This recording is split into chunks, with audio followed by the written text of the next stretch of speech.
Hildervat Jacksonville, Florida. My name is Will Hicks. Thank you for tuning in. Jason Dupree from OCR Talk joining me. How are you? Very excited about Hildervat 2021 Jacksonville. Jason, what do you think of the course?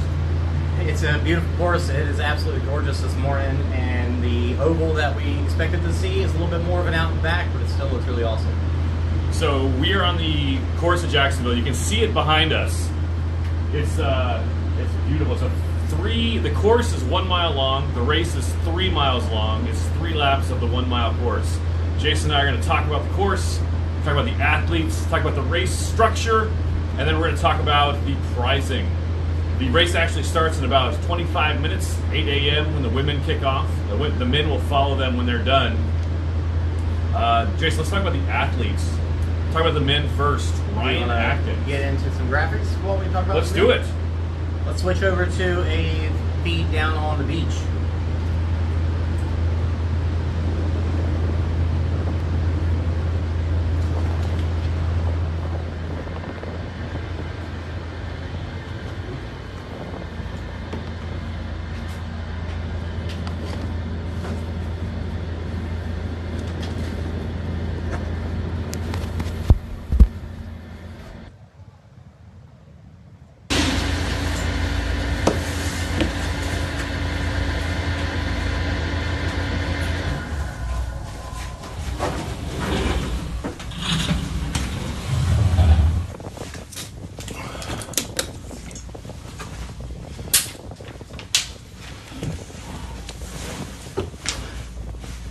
All right, we're here.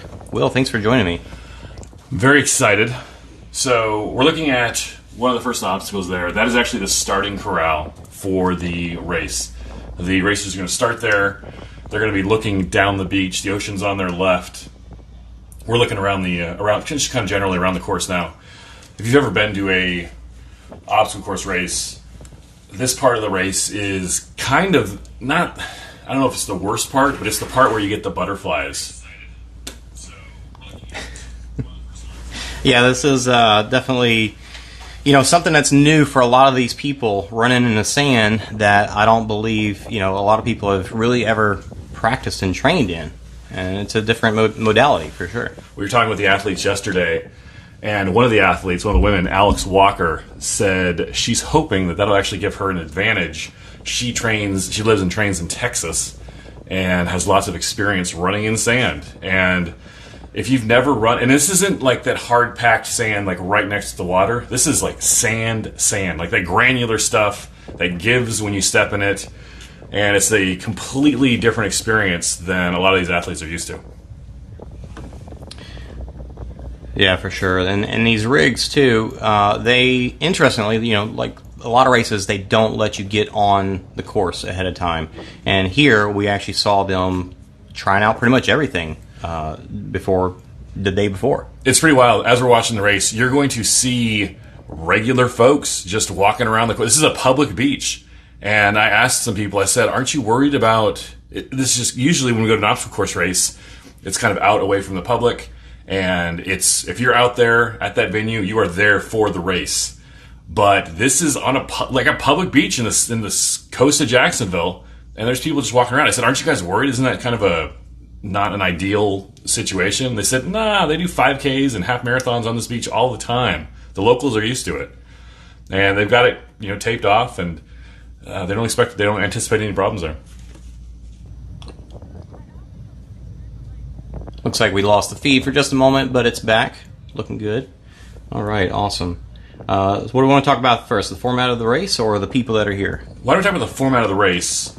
The race is 3 miles long. It's going to have 6 athletes. The first race, the women are going to race first, all 6 women, followed by the 6 men.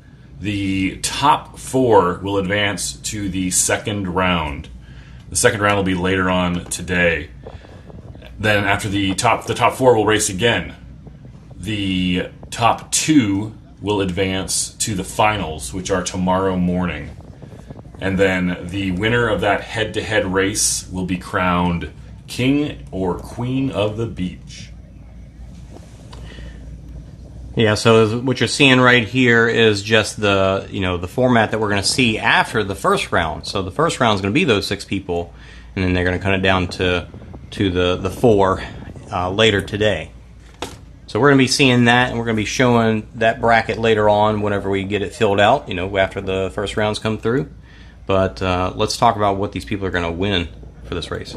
So first prize for winning Hildervat comes with 2 things. It comes with $5,000, and it comes with the title of King of the Beach or Queen of the Beach. And I was talking with the athletes last night, and what they're really excited about is that title of $5,000 money winner. Second prize is $2,000. Third prize is $1,000. Fourth is $500. Then fifth and sixth will both get $250. Yeah, that's an interesting thing right there. It's like if you're a pro, come on out and you're going to get something. If you get invited, you're getting something. This is a unique format for a race. It's an invitational. These 12 athletes, these 6 men, 6 women, were all selected just based on their past performance. They were invited. A couple of them were not like on the first list. Like some people dropped out due to injury, some people dropped out due to personal situations, and so their replacements are excited to get to join the party here today. All right, let's talk about who we've got. So on the men's side, I think the discussion starts with Ryan Atkins. Atkins is one of the greatest obstacle course racers of all time. You could easily make the argument he is the greatest. He has won World's Toughest Mudder 6 years in a row. He's won the Spartan 24-hour Ultra Championship 2 years in a row. He's the current reigning Spartan Ultra champion. He is a dominant force in any obstacle course race that he runs. If Ryan Atkins does not win a race, you are surprised. Now, he doesn't win every race. No one does. But he is the favorite going in. He is a strong, strong runner. He is strong on the obstacles. There aren't a lot of weak spots in his OCR game. Jason, what do you think about Ryan Atkins? Ryan Atkins is definitely a lot of people's favorite. Woods has been seen actually running this race last year in a similar situation. Ryan hasn't, but again, we saw him playing around on the obstacles yesterday, and he looked smooth and quick. You mentioned Ryan Woods. Ryan Woods will also be here today. Woods ran the first Hildervat last year. He finished second to Nick Riker due to failing the axe throw obstacle. We're going to talk about the axe throw in a minute. But Ryan Woods is always a threat to finish up top as well. Yeah, absolutely. Ryan Woods is, we saw him warming up this morning, so he's getting loose. I think he's ready to roll, and we saw just recently how he did on the course at Savage Race, and he was a lot faster than Ryan Atkins. I mean, he was blown away. He just got stuck at that last rig. So it'll be really interesting to see. I don't really expect any of the rigs to give pretty much anybody any trouble here. They're not crazy hard. It's nice and dry out, so they're going to have a lot of grip. But that last rig is going to be a little tricky, so we're going to, it's going to be interesting to see how they handle that. We've talked with the race director since we've been here in Jacksonville, and the goal for their race is to have a fast, exciting race with difficult obstacles. But what they don't want the athletes hung up at an obstacle for 10, 12, 15 minutes. They want obstacles that are difficult, that are challenging, but that are completable. We saw last week at Savage Race, Lindsey Webster, we'll talk about the women in a minute, but Lindsey Webster lost the race because of the last obstacle. Let's talk about some of the other men. VJ Jones is another strong competitor we're looking to watch. I think VJ with Atkins is probably considered in the top echelon of men in the sport right now. VJ is the current Spartan points leader in the U.S. National Series. He also says he is the National Series Spartan Pro, youngest National Series Spartan Pro winner. That's for an individual race. VJ is, he's what, 22, 23? Yeah, somewhere in there. We got to spend some time last night with VJ. He's young, he's funny, great personality. We expect great things from him today and in the sport.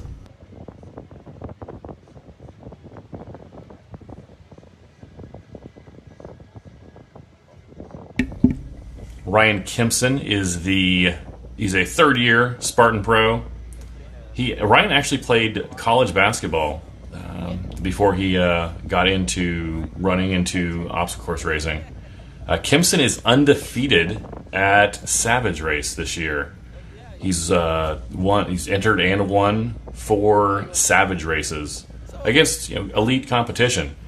He did finish 5th at the first Spartan North American Championship race, but he's a very, very fast runner.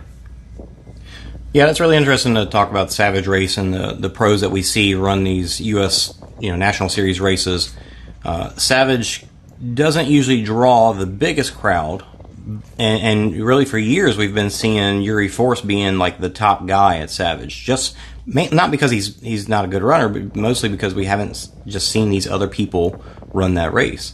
And recently here, people have really picked up on, there's not really much of anybody else running Savage, so let me go run it and pick up a cool $1,000 for first place. So Ryan Kempson's been taking advantage of that and doing very well at it. And then you've seen Woods kind of get to the ones that I think are close to him. And then Ryan Atkins and Lindsay made it down to the latest one. And, they probably came in to the States for this particularly, but making the most of it while they're here.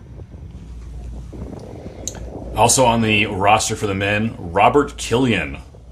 Robert is a remarkable athlete. He's a remarkable man. I have raced on courses with him, World's Toughest Mudder. Let me tell you some of his stats. He's the current Spartan World Champion. He won the 2019 Spartan World Championship. There was not a World Championship 2020, as we all know.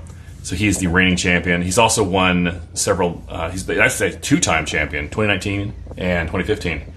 He is the 2009 Ironman Military World Champion and the 2016 Military Best Ranger Champion. He's from Fairfax, Virginia. Let me tell you my Robert Killian story. The World's Toughest Mudder 2017.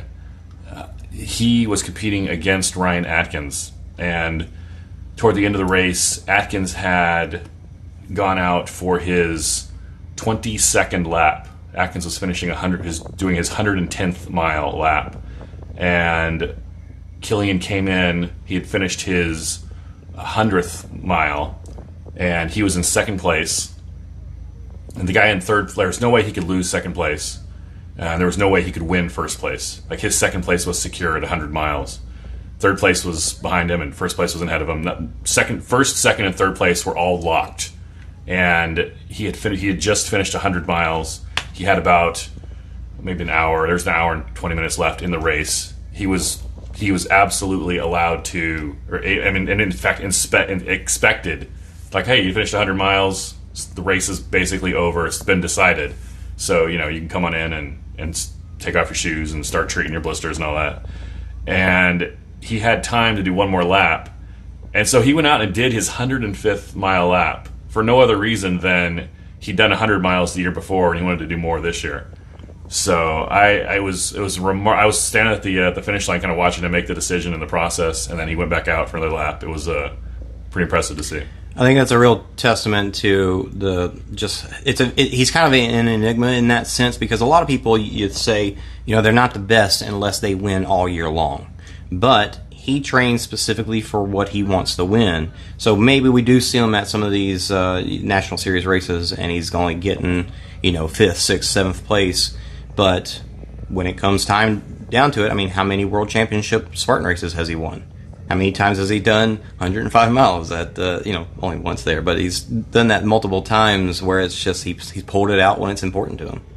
Yeah, so Robert's, I expect him to do well, and I hope he does well. So it'll be fun to watch him. We talked about Atkins, VJ Jones, Kempson, Killian, and Ryan Woods. The 6th athlete is the one we know the least about, Ray Omar from Puerto Rico. He has run multiple Savage races here in the U.S. He is young. Some of the race staff is very high on this kid, Ray Omar. So we, hope to see him. I've seen him running. He's very smooth and running. He's someone told me he runs like a deer. So I'm going across the obstacles, just kind of going across the rigs. He looks strong. He's very light.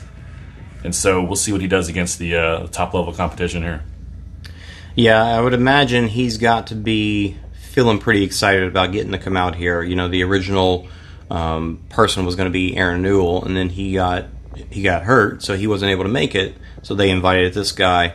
Seeing him at the athlete briefing yesterday, he was kind of sitting off to the side. He probably doesn't know a lot of the other pros like they know each other. So this is going to be a slightly different world for him, and I think he's probably ready to give it all.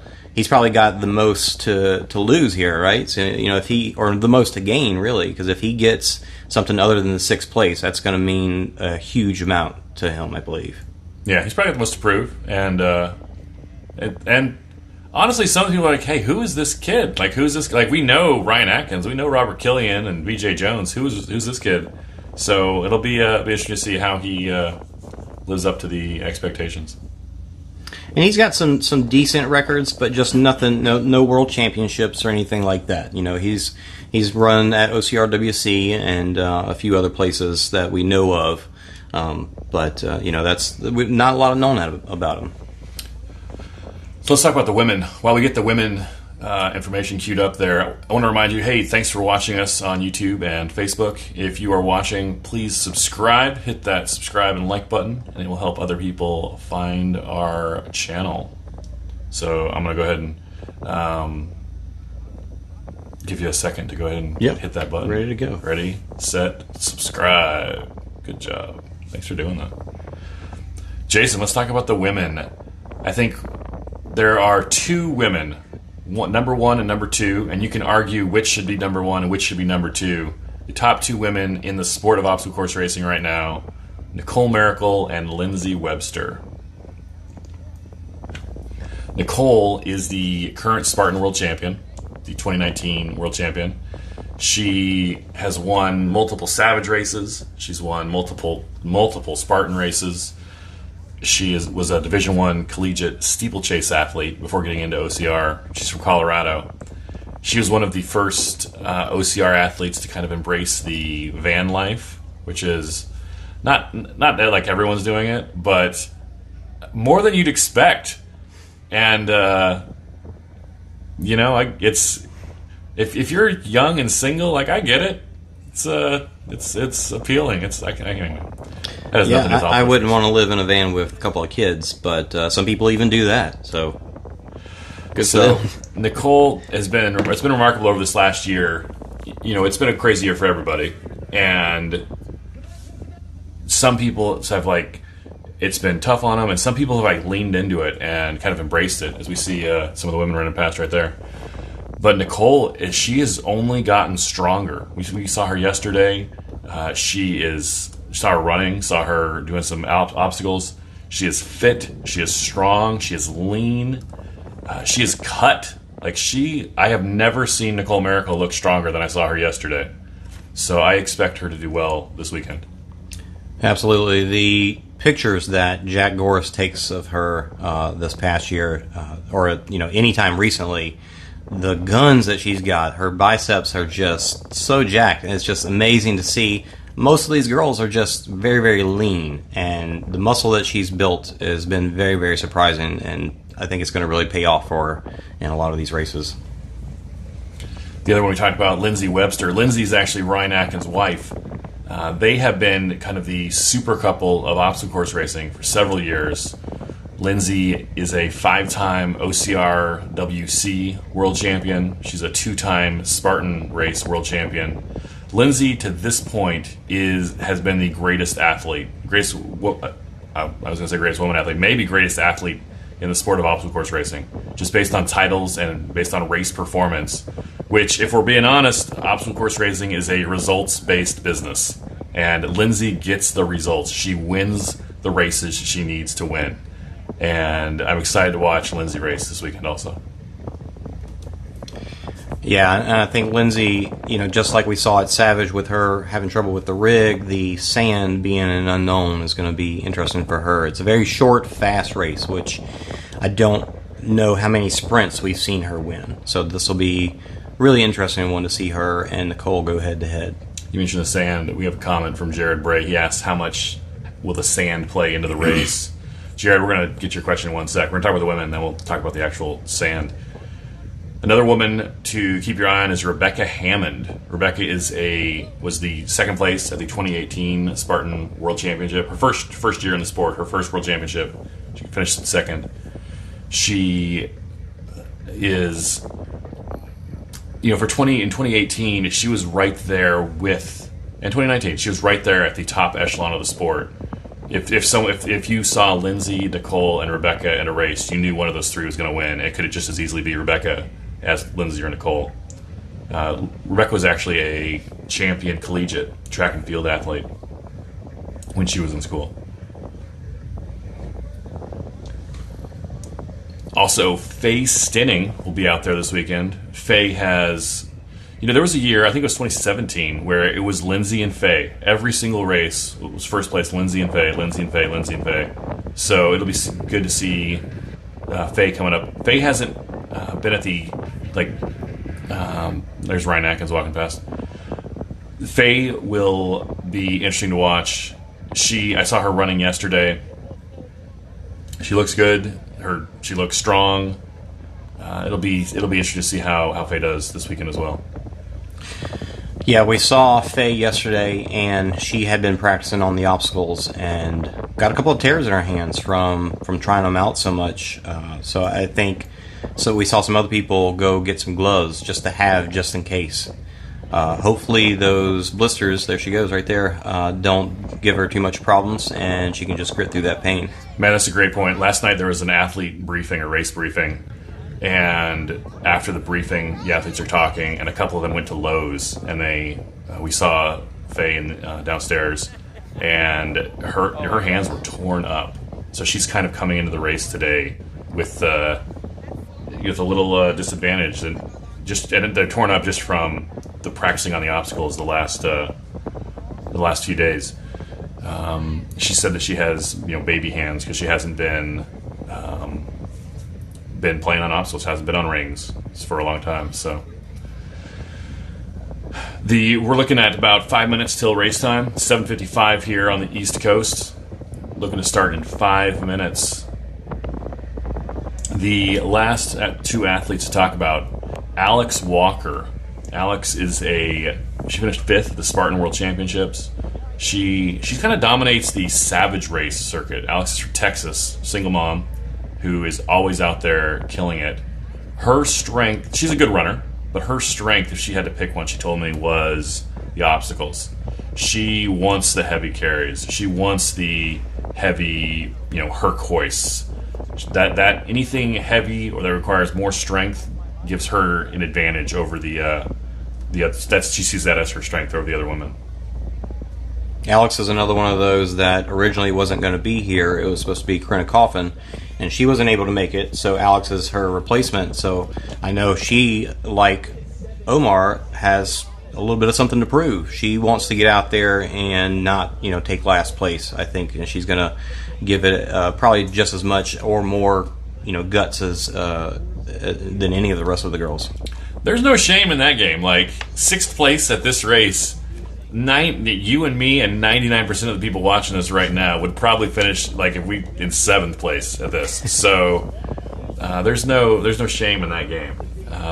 Last athlete we want to talk about from the women before the race starts is Lauren Weeks.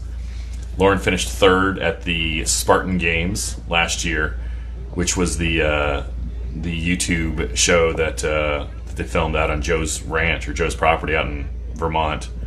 She's considered more of a functional fitness athlete. She's the current High Rocks world champion. She told us she's a world-class dog lover. So I don't know if that's actually a title or not, Lauren, but that's fine. Here's how Lauren could win this race. Because and she would tell you, she's not as fast a runner as the other women, but she's probably stronger. And if the runners get stuck up at obstacles, like we talked about them. RW on YouTube is calling them imposticles. If the women get stuck at an obstacle and Lauren can catch up to them, and while they're stuck at the obstacle, she can get through it. That will give her the advantage she needs to win the race. So Lauren, she might finish again toward the bottom, which is fine, but she might actually finish toward the top if the obstacles give the ladies difficulty. Yeah, I know. Hearing her in an interview talking about it, I think she's just happy to be here. Not being a obstacle course racer like the rest of these girls are. Only have done it a few times. I think she's just excited to be invited and be part of this with the rest of these women. So she's gonna, try her best, and it'd be very interesting to see what she can pull out. Hey, we're going to talk about some questions here from the YouTube section. Jared Bray asks, how much will the sand play into this race? We're looking about 2 minutes till race time. Jason, let me get your thoughts. I think it's going to be a big factor, especially for the first third and the last third. Running in sand, most of us have been to the beach. We know what it feels like, but running in it gives. It's like running on almost like a really spongy treadmill where you just can't. You exert the energy, but you're not getting the results that you want. So it's absolutely gonna be a factor. It's gonna affect everyone equally. They're all on the same sand, but it's absolutely gonna play into the final results. That sand down by the beach, down by the water, is tightly packed where the water has run over it. But the sand where they're running is super loose, and they're going to feel every bit of it. I mean, just running around out there to try to get things organized this morning, was difficult in itself. So I just can't imagine what it's going to be like to go all out for that. Now, after the course starts with a short gauntlet of obstacles, and it ends with another short gauntlet of obstacles. But in between, there's a long run, and that long run, the course director told the athletes they can go off to the side toward the water and run on the hard packed sand. So most of the athletes are happy about that. Alex Walker told me this morning. She said, I was hoping that we'd have to all run in the sand together because, like I said earlier, Alex trains in Texas. She trains on sand all the time. So the more time on the sand, on that loose kind of loosely packed sand, the better it is for Alex. Yeah, absolutely. Let's go ahead and check in. We're going to take just a moment to check in with our camera guy, Jai, and we're going to see how they're looking. We'll be back. BJ's friend, right? You were at dinner last night with us? That's what's up, man. I saw his story. What were you guys playing at Chili's? What game was it? I don't know. It was trivia.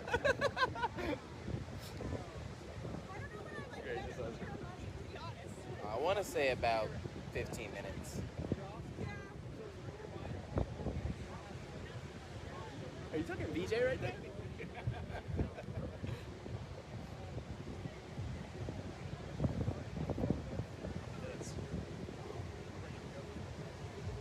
Say that one more time.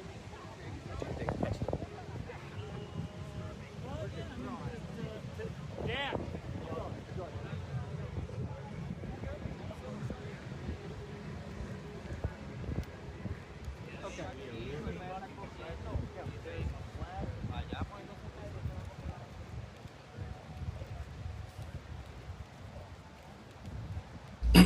Yeah. I'm ready to talk about the obstacles. All right, looks like we got about 15 minutes till the race starts. It's going to be a little bit slight delay. Let's talk about the obstacles for the course. The course is a 1 mile course. It's a kind of an out and back loop. And on the course, there are a number of obstacles. The obstacles have changed a little bit since the initial course map went out. They were planning to have a warped wall that did not happen. But so they're going to start at the start chute, which we've shown lots of video there. The first obstacle they're going to hit is a 4-foot wall, and that's just it's kind of a race design strategy. It slows the athletes down and it kind of helps break them up a little bit before they get to the main obstacles. After the 4-foot wall is going to be the A-frame cargo. Okay. Jason, Start filming. you saw the A-frame cargo it's kind of a it's not a traditional A-frame like straight, same angles. It's kind of a gentle sloped A-frame at the beginning, and then a steep drop off at the backside. What do you think about that A-frame cargo? Yeah, it's not as big as A-frame cargos that you typically see. It's an odd shape, so it'll be not a slow climb, but it actually, since it's not as steep, probably be a pretty fast ascent, and then a really fast descent. I mean, especially with it being sand, I expect that we see some people just jump off the top. Yeah, the exciting part of that obstacle, or I don't know if it's exciting or not, but yeah, the exit, people just kind of throwing themselves off to try and gain an edge on the competitors. After that A-frame cargo is the first rig. People are calling it the Kimson rig. Why are they calling it the Kimson rig? Is it which Kimson is it that designs it? Like that's his one of his gigs. He's got this rig, Kimson Designs, where he can make it modular to set it up for any which situation and make it all kinds of different variations. He had it at NORAM, the last one that happened in 2019, and they had it 2 different configurations for each race that they had. Yeah, it's Matt Kimson. And you're like, hey, Matt Kimson, isn't he running? No, you're thinking of Ryan Kimson. Ryan Kimson is competing today, Matt's brother. So at Matt, we were talking with Matt yesterday, and Matt said sometimes people are like, hey, that's not fair. Your brother is running on it. And both Matt and Ryan told us, they're like, Ryan has no input on the course design, on the obstacle design. And Matt intentionally designs it so that Ryan he doesn't get to see it until race day. All the athletes have been here for about a day, or at least a day. They've all been on the obstacles. They've all had an equal amount of time to work on them, to practice on them, to play on them. The Kimson rig is interesting because it starts out with a rope, kind of a Tyrolean traverse in the air. It goes to a ring, then it goes to a Tarzan swing, then it goes to another ring before you hit the bell. So as the athletes approach it, they can just use their arms on the rope, on the Tyrolean rope. They can use their whole body. They can just jump out and get as far as they want. There's several different ways the athletes can be able to attack that Kimson rig, that first rig on the course. Yeah, it looks like we're actually seeing the women lining up right now, so they might be getting close to getting ready to go. I think they're introducing each one.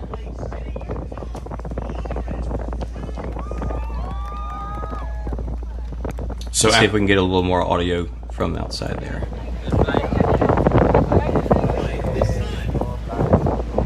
It's heavy wind, but we've got sound enough to help alleviate that as best we can.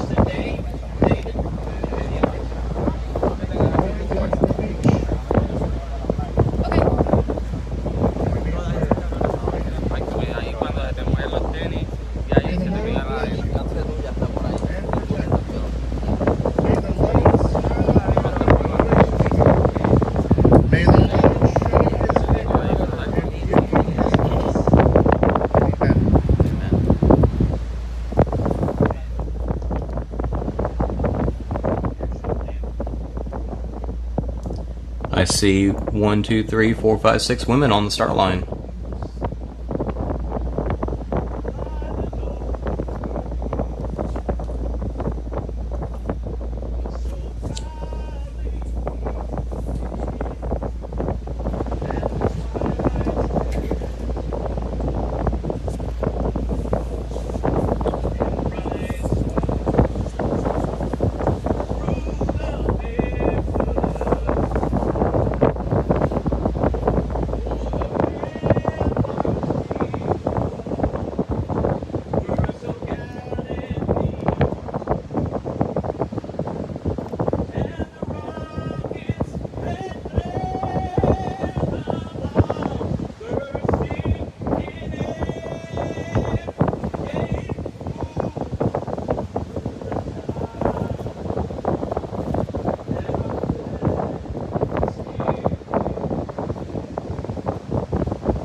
right, and that was the national anthem. These girls are ready to go, looks like. That is the Hildervat horn. Very exciting aspect of the race. And we are... I want to say we're going. It's so close. And we're underway. Hildervat Jacksonville. As the ladies take off, they're heading for that first start wall. They've all made it over the wall. They're heading for the rig. Actually, for the A-frame. Heading for that first A-frame. As they're going up, trying to see who is in first place there. They are all close. It is so close right now in this first race. Who's the first over the? Looks like, is that Nicole Miracle first over the A-frame? With her is Alex Walker in that buff headband going into the Kempson rig. Yeah. There you go. Nicole in the pink top. There you go, Nicole. Is that Alex Walker coming out? Oh, And Nicole is in first place out of the rig. Alex Walker in second. Rebecca Hammond in third. we've still got somebody. Who's that last out of the rig? Is that Lauren? Lauren Weeks taking up the backside.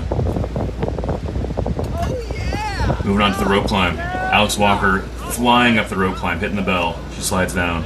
Nicole gets down first. Nicole in first, Alex in second out of the rope climb. Rebecca right behind her. Right behind her. Let's go. So this is where they're going out down the beach. We're not going to have our rabbits chase them down because these girls are too fast. You can see them cutting over to that harder packed sand. This is the bulk of the running is happening right now as they're heading out. They're heading out for the low crawl. They're going to do a low crawl. They're going to do a bucket carry. After they do that bucket carry, they're going to drop the buckets and then run back for the second half of the obstacles. BJ Jones doing a little scouting there.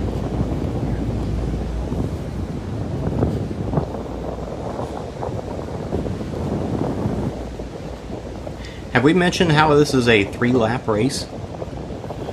So the course is 1 mile long. The athletes, men and women, are going to do 3 1-mile laps. As they finish their last lap, there is a special rig that's just for that last lap.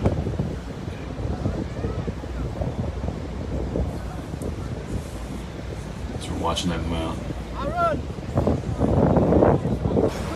You see all the spectators, people walking their dog. This is a regular beach in the middle of Jacksonville, and we're holding an obstacle course race on it. It's pretty wild to see. Yeah, we saw a lot of the public just playing on the obstacles yesterday, swinging on the ropes and checking them out. Which blows my mind. I live in San Diego, and maybe we're more litigious out in there, but I can't imagine that happening in California. So we're watching for the women to return back from their run.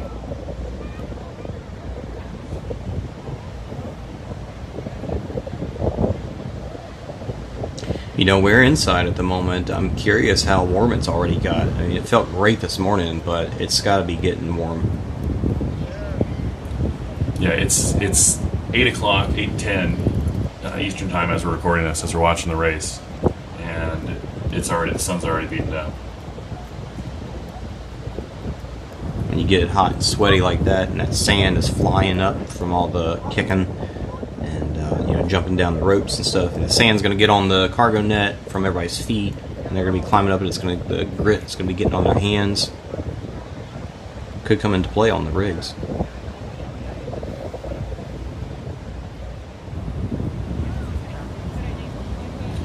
What'd you think about the fast start for the women? You saw Nicole, Alex, and Rebecca Hammond leading the pack there.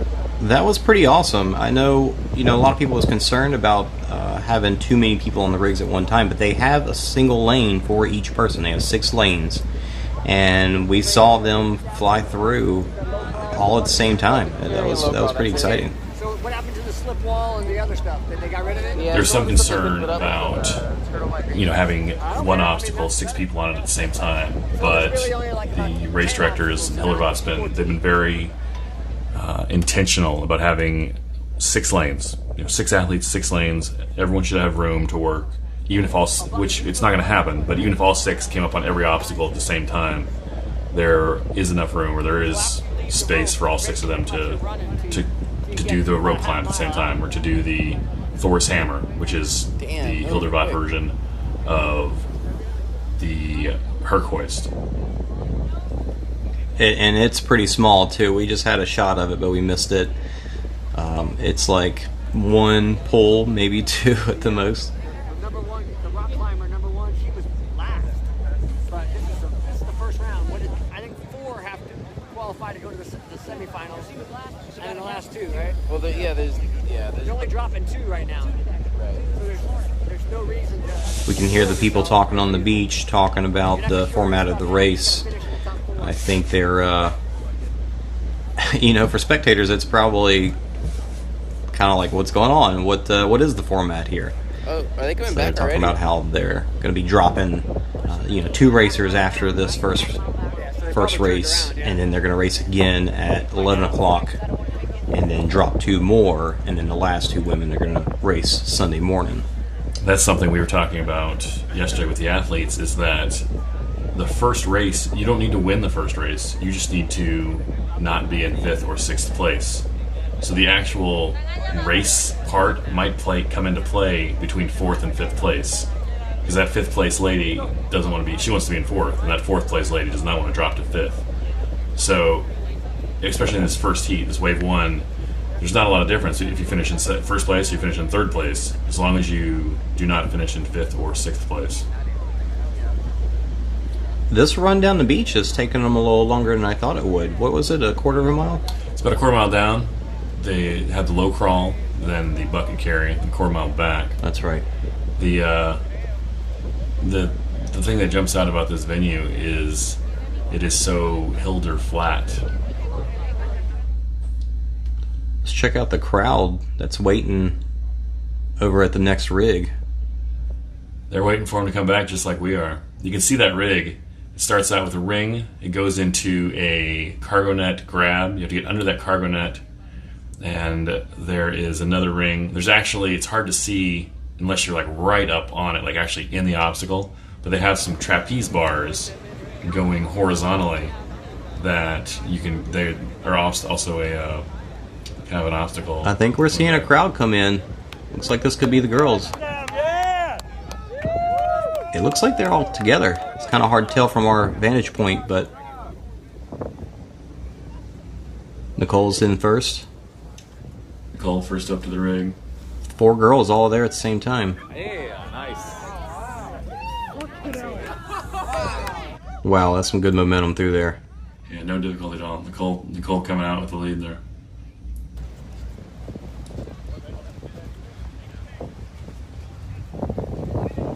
Nicole, she's known for going on her races fast. As we watch her going down toward the, she's passing the axe throw. The axe throw is one of those signature obstacles similar to the spear throw in Spartan. They decided not to include the axe throw for the individual heats. It will be a part of the relay race. We'll talk about that later as they come up to the Thor's hammer obstacle. We're seeing them do that. Nicole and the front runners, we missed it. They did it so fast. Yep. Now, here's an interesting part of the course where they actually have to turn around for the next loop, where they're going over an A-frame and then it goes straight back into those first walls.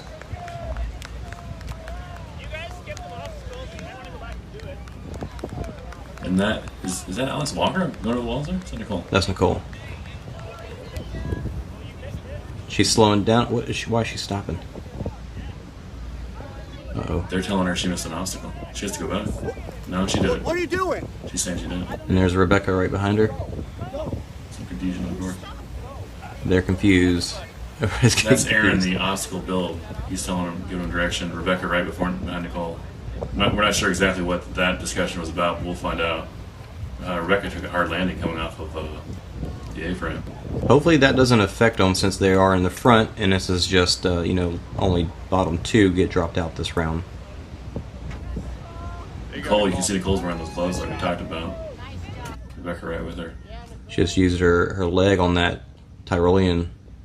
So smooth. So they make it look so easy as they go through. A little bit of leg hook there. The ring, hit the bell. Who's coming in third?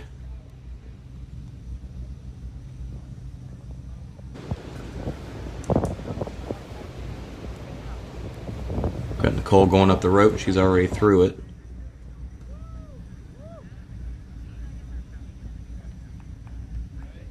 Looks like Lindsay in pink. Yeah. And I would say this is Faye.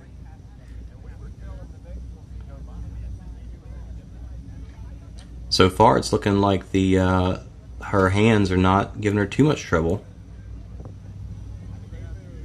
She's getting through that rig just fine. She hit the bell. Then our last two women, Alex Walker has. Oh, no, Alex went from third to down to tied for sixth there with Lauren Weeks. Yeah, she's really gonna have to kick it in high gear for the last round. Lauren Weeks with the kicking the bell. She's making it through these rigs. She may not be up in the front, but she's handling herself. They flying up that rope climb. They are so strong and they are so talented. Alex Walker right behind Faye heading up. I would dare to say that the out and back run is what got Alex behind Faye. I mean, Faye is an extremely strong runner.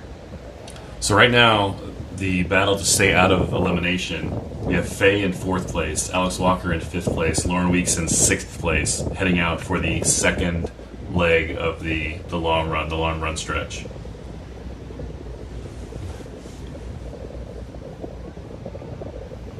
Yeah, and just one more lap to go here. So you're going to head out, they're going to do another low crawl, they're going to do another bucket carry. The buckets are not too heavy, they're 30 pounds for the women, 50 pounds for the men. You can see why Alex Walker was wanting heavier obstacles. The more the race is dependent on running, the more that plays into Faye and Nicole and even Lindsay's strengths. The more that it goes on the obstacle difficulty or the heavy carries side, the more that favors Lauren Weeks and Alex Walker.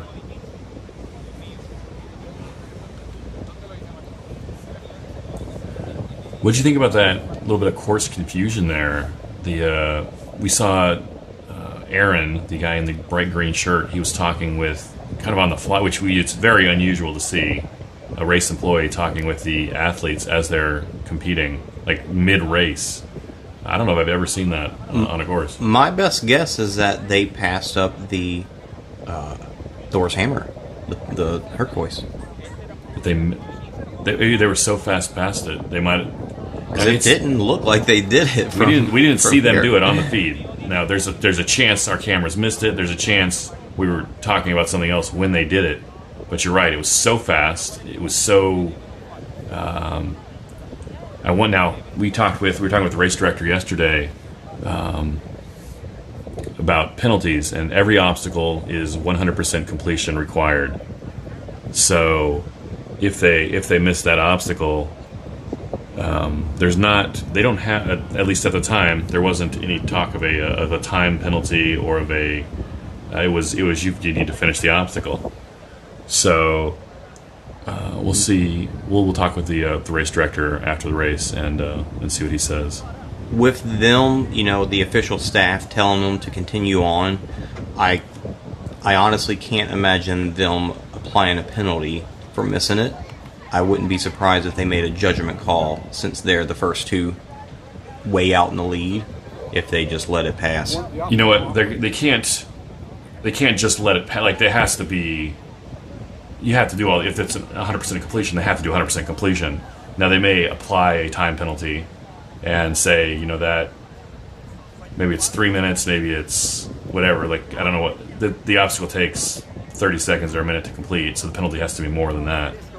But especially if those two if they are so far out in front of, here's what would be terrible is if they finish 5 minutes, 10 minutes in front of the field, and because those two, if they did miss that obstacle, if those two were disqualified, even though they're way out in front, that would be a unfortunate turn of events. That's true. And it's just kind of one of those things. It's hard to say. Like, should you have a staff there to like yell at them and say, "Hey, you missed it," or is it on the athlete? It's a really hard situation to be in. I think ultimately it's the athlete's responsibility. They all know the course. They've all been on the course. They've all seen the course. They've practiced on the course over the last day and a half. They've all been here. So ultimately it's the athlete's responsibility. But there are a lot of people out there. It's a public course. And the Thor's Hammer obstacle was the last obstacle built. So when they were all out there practicing, they may not have seen it at that time when they were practicing. It's also not one of the fun obstacles to practice. It's not like the rigs. It's not like the A-frames. It's grunting and pulling, and it's hard work to. Most of us have done a Herc hoist. We know what that's like. So it's not one of the obstacles that the athletes probably spent much time on yesterday. It's right after the axe throw, which is it's physically on the course, but it's not part of the race. So they could have been running past the axe throw like they're supposed to do, and accidentally ran past the Thor's Hammer. Obviously, if there was, and again, we're not 100% sure exactly what happened yet. If there was no intention to miss an obstacle. It was completely accidental if it did happen. That's right. That definitely could be what it was. They just knew they were supposed to skip something right there.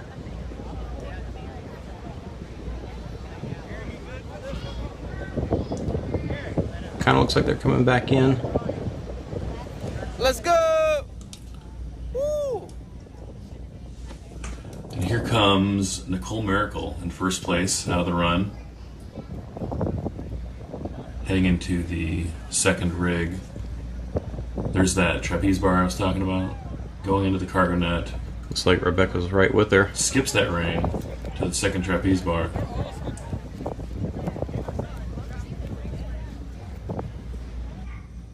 And now we get to this is the Thor's Hammer. That was our first good look at Thor's Hammer.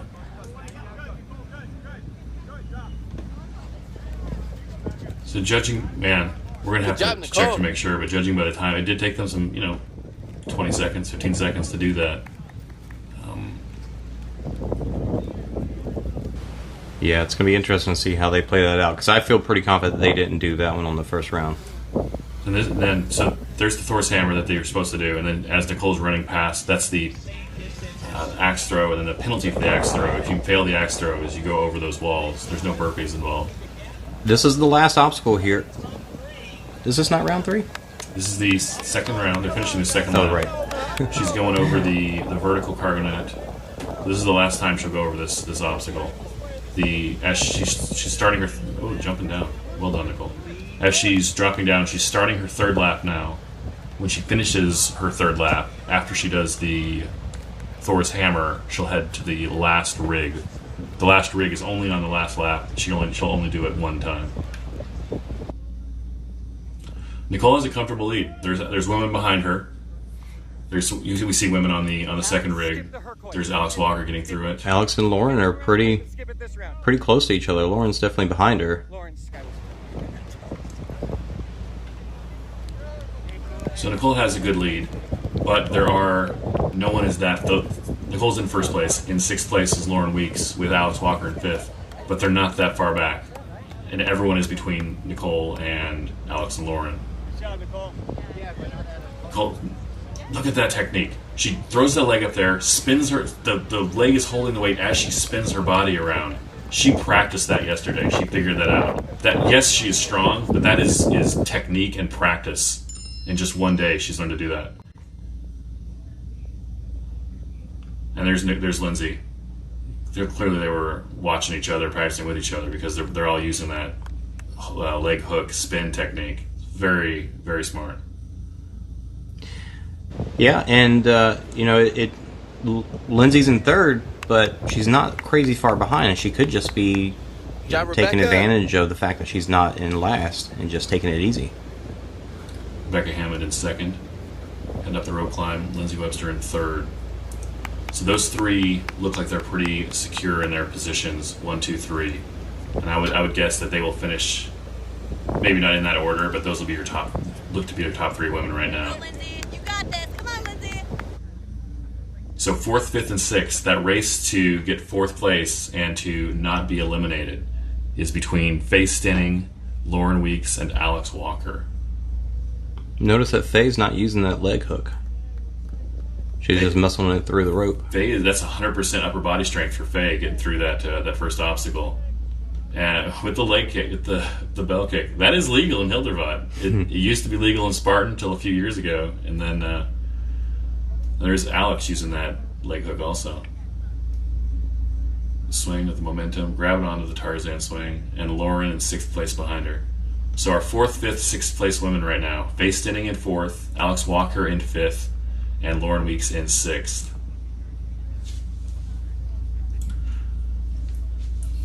Lauren is the one woman I didn't see on the course as much yesterday. I'm not sure when Lauren got into town. I didn't see her until last night at the athlete briefing. But I wonder if Lauren has much time to practice on that rig as the other ladies.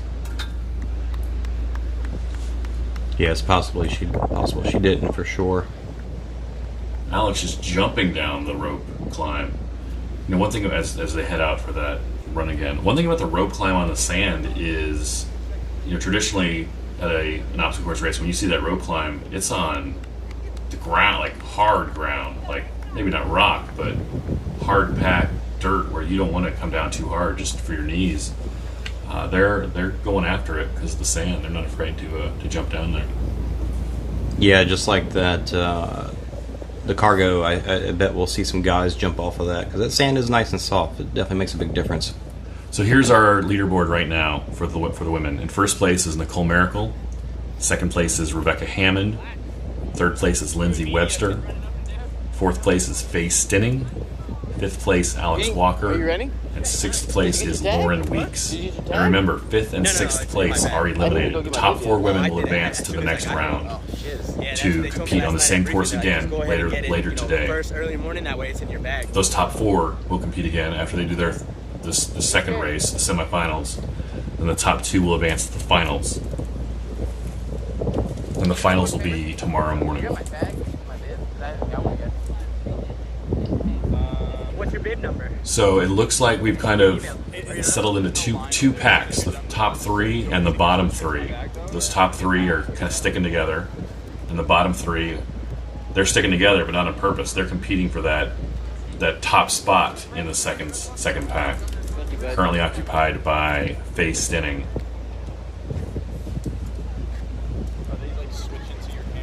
So as those 3 head out for that, those 3 we're looking at, Faye, Alex, and Lauren Weeks, head out for that third and last run. They're out there right now. Again, doing a low crawl, then doing another bucket carry, and then running back in. That last run, the advantage for those 3 athletes goes to Faye Stinning. She's the strongest runner of those 3. The question will be, Really?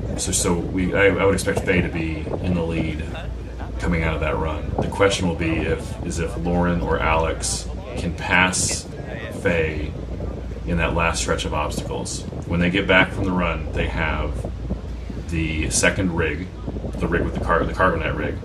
They will have Thor's hammer, and they will have the final rig, which we haven't actually seen yet. The final rig is 30 feet long, and if I were to say it's all rings, that would be a lie, but that's the closest description I can give to you until we get a chance to look at it. It's not actually rings. Instead of a ring to grab onto, it is a 8-inch long PVC pipe. It's about 1.5 inches or maybe 2-inch PVC pipe.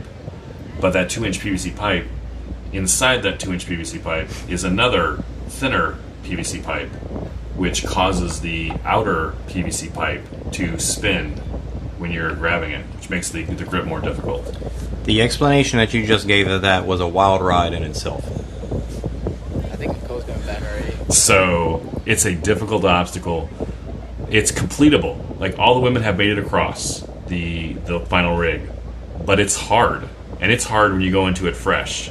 And they've just been running for 3 miles, and they've gone. It'll be the 7th rig of the course that they've gone through, plus all the other grip stuff they've done, the rope climb and the Thor's hammer pull. So can Lauren and Alex pass Faye in the time it takes to do those 3 obstacles? Again, we're assuming Faye is fourth place out of the run, with Alex and Lauren 5th and 6th behind her. It's absolutely possible. It's absolutely possible. If Faye were to fail that last obstacle, it'll give Alex and Lauren room to catch her. Right. They haven't been so far behind her that they wouldn't be able to catch up right there. And I'm sure Alex particularly has got to be running her heart out right now to try and catch up to Faye. The ladies know what's at stake. Like, they have to get 4th place or better, or they're eliminated. They're done for the day. They will race again, and there's a team relay race tomorrow, that a pro team relay that all of the pro athletes will compete against. Three teams of 4, 2 men, 2 women each team, which will be fun to watch, fun to talk about. But they need to get that 4th place, and they all know that. So as they're running out, they're running. It's interesting.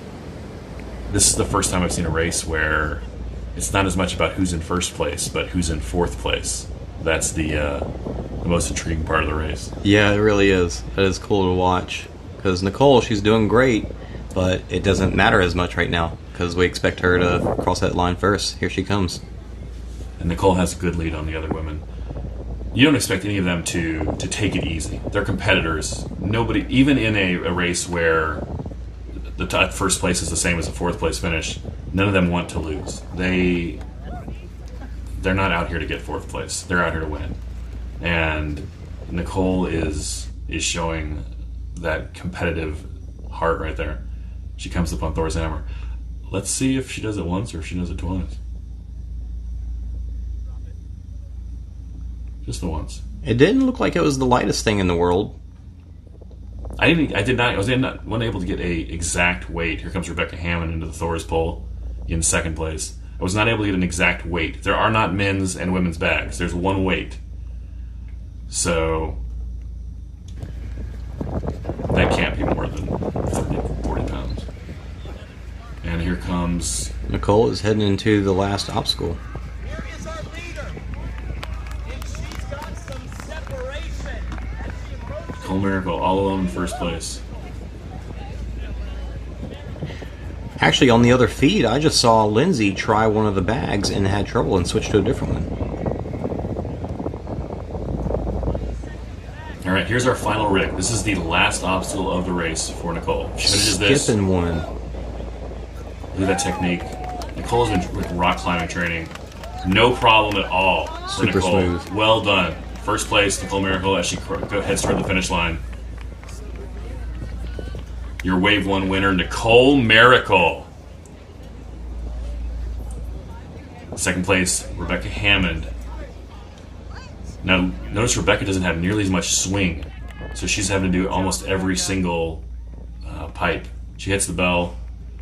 She heads toward the finish line. Your 2nd place Wave 1 finisher, Rebecca Hammond.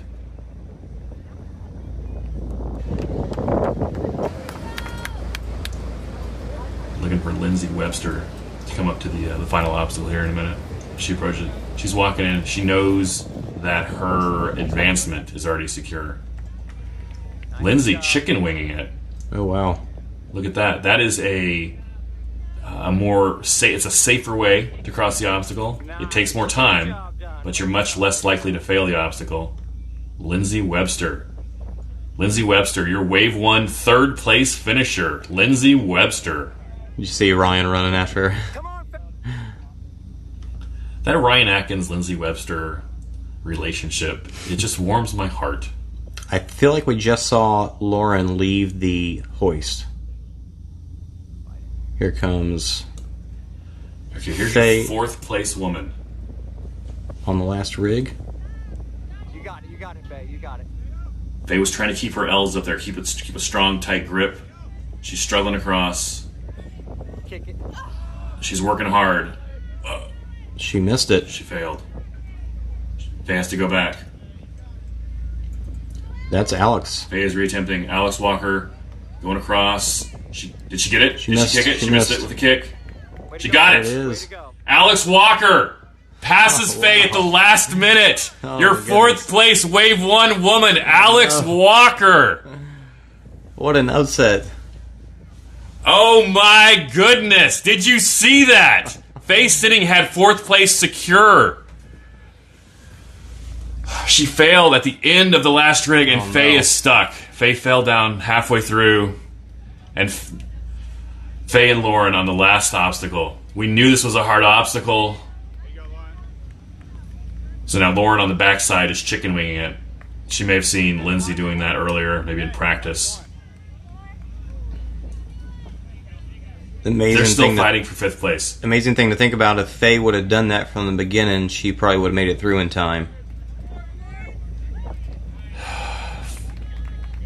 Oh, did Lauren miss the bell? Oh no! I think she got hit it. it. She got the bell. Lauren Weeks heading for the finish line. Your fifth place Wave 1 finisher, Lauren Weeks. And face standing on the last obstacle, the last woman on the course. Those rings are swinging all over the place. Looks like she's going to take the failure on the rig. Wow. And I don't know if that counts as sixth place or a DNF, but Faye Stenning. Well, remember, if they fail an obstacle, it is just an hour time penalty. So how that shakes up with what happened with the hoist, we'll see. But as far as we know right now, Faye will be in last for sure for not making it through that rig.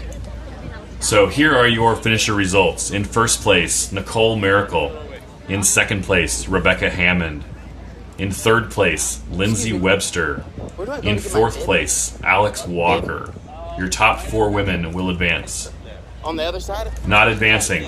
In fifth place, Lauren Weeks. And in sixth place, Faye Stenning. We unfortunately didn't bring the clock up, but looks like that their time through was right around 30 minutes.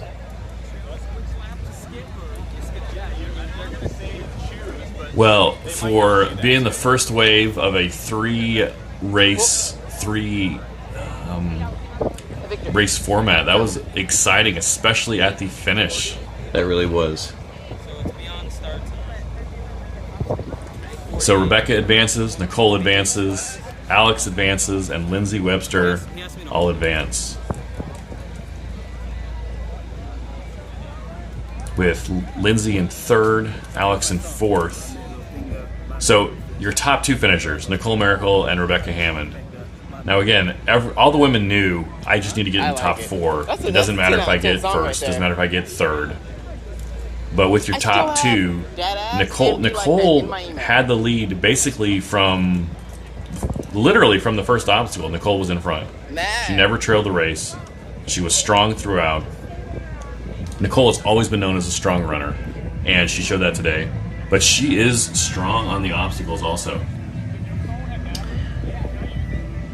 Looks like the men are not lined up yet.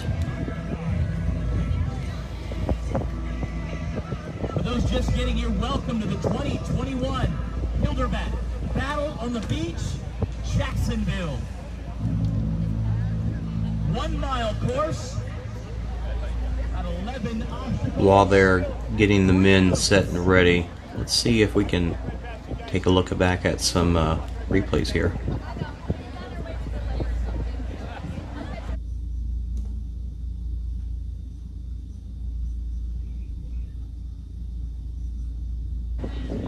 There's Nicole going through the second rig.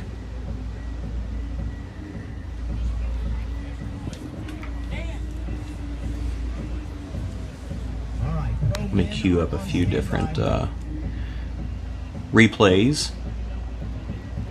We can kind of talk through them.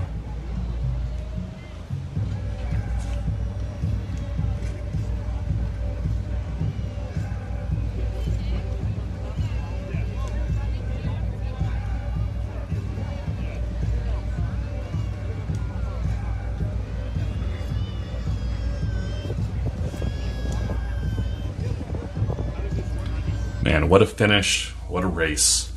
Absolutely. There's Nicole on the hoist. I think that was the second lap there. Watch the technique here. Watch her technique. She lifts the leg. She spins her body. That is awesome. It's just impressive. This is not a traditional obstacle. Like, you see lots of rigs in obstacle course racing, but this and then what the difference here with Faye going through it? Faye's expending so much more upper body strength than Nicole and the other women who did that leg kick and flip. To hook the leg. Even Lauren's flipping it around like that with the leg. Watch the swing on the rope here on the net. Those nets are not easy to hang on to. There's a lot. If you're an obstacle course racer, it's obviously fun to watch the elites do it, right? Because they're very good at it. But there's a lot to learn, especially from Nicole. Nicole is so good at using her body's momentum. Nicole does not have a lot of weight. She's light. And that's an advantage right there. But she is so good at using that weight and swinging it and letting it work for her instead of against her. Her use of momentum is as good as anyone in the sport. And anytime you can let your lower body do some of the work on the upper body obstacles, it gives you an advantage and it saves some of that upper body strength. Seeing Rebecca go through that rig matching hands, I feel like if I went through it, that's what I would go for, to make sure that my fingers don't roll off of that PVC pipe. A lot of different techniques that we saw. Very interesting. I think ultimately the safest technique is using that chicken wing. You're the least likely to fail the obstacle. And Faye was so close. She was so close to getting across that last rig. All she had like literally one more ring, one more loop to grab, and she was there, and she was done, and she had won 4th place, and she fell at the end. That was heartbreaking to watch. Here come the men. There's looks like Woods and BJ. College basketball player turned OCR pro athlete. Welcome. So again, going over the men, we're going to watch race here in a minute. We got Ryan Atkins, we have VJ Jones, Ryan Kimson, Robert Killian, Ryan Woods, and Ray Omar. Did I just hear the announcer say that Ryan Atkins is a college basketball player? I may have misheard that, but Ryan Kimson was. Ryan Kimson, okay. Ryan Kimson was. I didn't know that. There's VJ Jones there. VJ rocking full-length pants. Oh, as well as Killian? Robert Killian. Robert Killian with a yellow headband.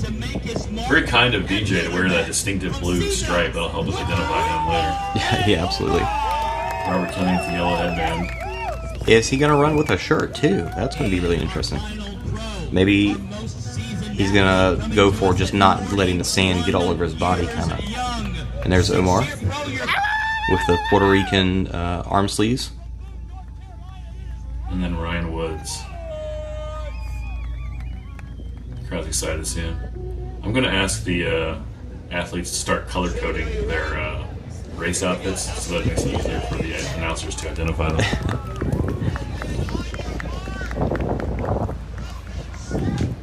Okay, they're about to take off. Everybody's getting down the field to see them at the first obstacle. Because they are going to be hard to catch. And the men are underway. Here they go. Into the first obstacle, the 4-foot wall. They're tight. They're neck and neck going into that first obstacle. Here they go up the A-frame.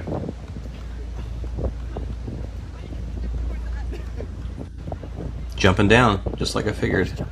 Yeah, boom, boom, you go, Ryan. boom. There you go. Beautiful. Beautiful. Is that Go, Kimson? boy.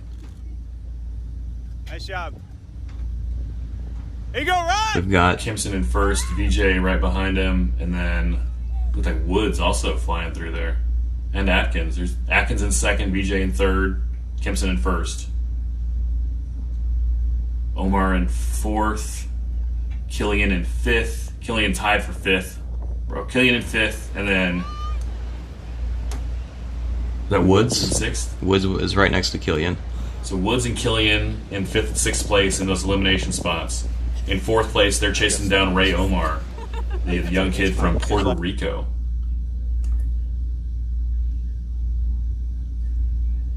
We're not getting a shot down by fast enough. the road. Go 80% through this. And be totally fine. Doesn't matter if he beats me here or not. We're going to check in with our camera guy, see if we can get him down there. They're already probably past the rope and heading on down the beach. Yeah, the men are so fast, they're already gone down the beach. So we had, in first place, we had Ryan Kimson. In second place, we had BJ Jones. In third, we had Ryan Atkins. Fourth, we had Ray Omar. Fifth place was Robert Killian. The sixth place was Ryan Woods.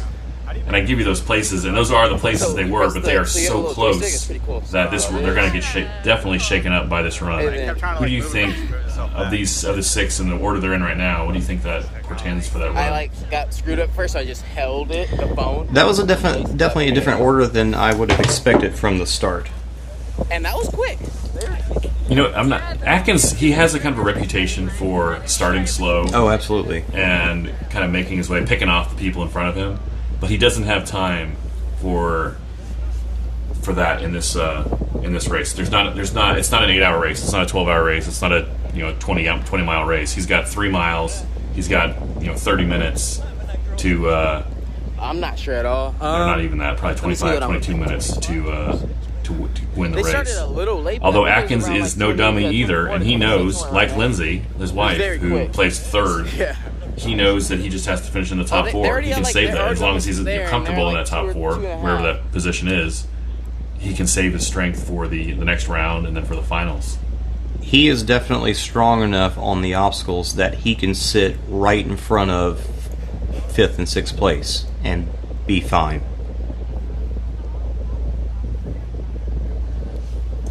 So the men are out on their run. We expect them to be a little bit faster than the women. They're out there on that long run. They're going to do a low crawl, do a bucket carry, then they're going to come back and do that second gauntlet of obstacles. They were quick through that first section, that's for sure. I can't get over that finish between Alex Walker and Faye Stenning. Alex has got to be ecstatic right now.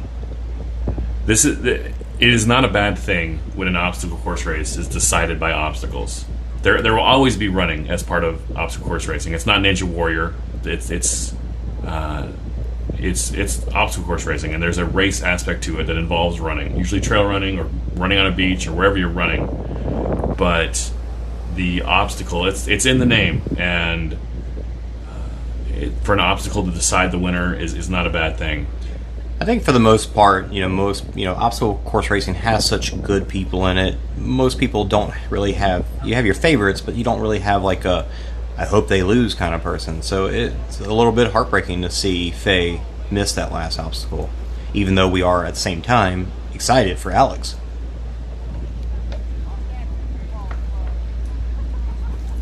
What a finish, what a finish. Nicole in first, Rebecca second, Lindsay third, Alex fourth.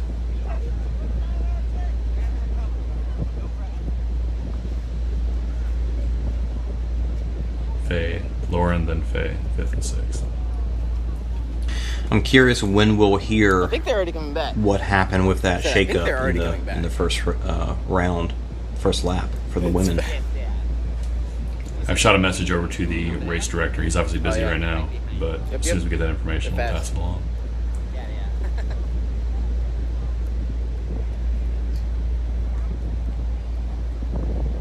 Still a nice day out there. You know what? This is quite the commercial for Jacksonville Beach. Come to Jacksonville. Enjoy the sun and the sand. I've never been to Jacksonville before. I'm happy to be out here this weekend. That's some white sand out there. I've not been to this beach before. I've been to Jacksonville, but not the beach. Waiting for those men to come back. Any minute, they'll be back from that. The sand is fluffy, very white. It just saps the energy. Like you're running stride. It adds time to it. Generally for a 5K obstacle course race, the women would be in the low to mid 20-minute range. They were close to 30 minutes. Our camera guy's getting into position, so we could be seeing some men coming in here quickly.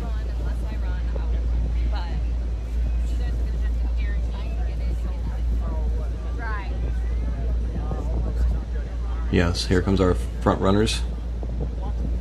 And they're going to be flying through, so pay attention as they come through here. Looking at first place, that looks like Kimson, VJ, and Atkins. Yeah, and they're all, man, neck and neck. Robin is racing. Look at that. Right, oh. A little bit of contact. A little bit of rubbing there. Rubbing is racing. All up on Thor's hammer at the same time. Grabbing it. Boom. First out is Kimson. Second out is VJ. No, third out is third. VJ. Second out is Atkins. They said VJ didn't hit it all the way. He's doing it again. VJ with an on-scope failure. It's unusual. Boom. You got There's this, VJ. you got He's this. out of there. So first place we have Kimson, second place Atkins, third place VJ Jones. Coming in fourth is Robert Killian. Boom, Killian, he's out of there. Killian secure in fourth place, looking for fifth and sixth place. We're still waiting to see Ray Omar and Ryan Woods. There's Omar right there. Omar in fifth.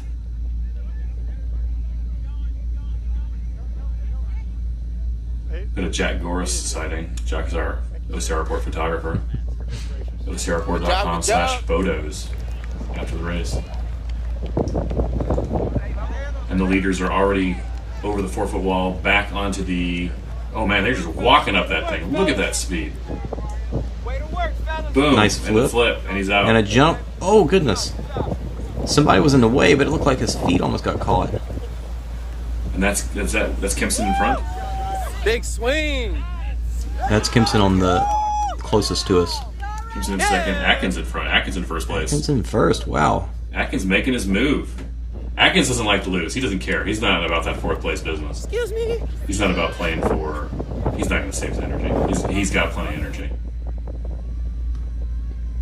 So we got Atkins in first. Kimson in second. VJ and Woods on the rig. And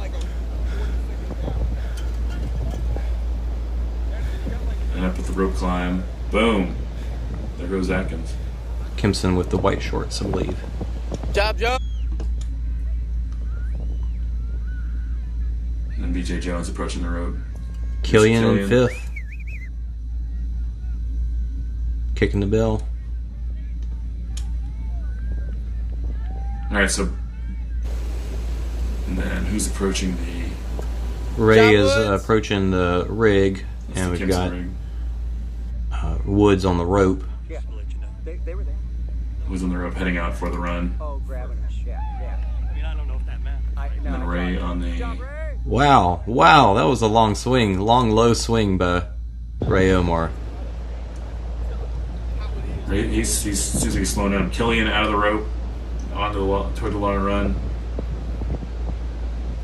And then we're waiting for Ray to... Come on. Woo. In sixth place, correct? Yep. To do that rope. He's looking a little winded already, I gotta say. He didn't jump into that rope. So the men are on their second lap right now. Good Ray job, just good finished the rope job. climb. He's heading out for the long distance run there. And he's looking pretty beat up already. So let's break down our order here right now. Sixth place we have Ray Omar. Fifth place we have Robert Killian. Who was in fourth place heading into that run? That would be Woods. Woods was in fourth. Third place was VJ Jones. And then Kimson in second. Atkins in first. And that was lap 2. Well, we're still on lap 2.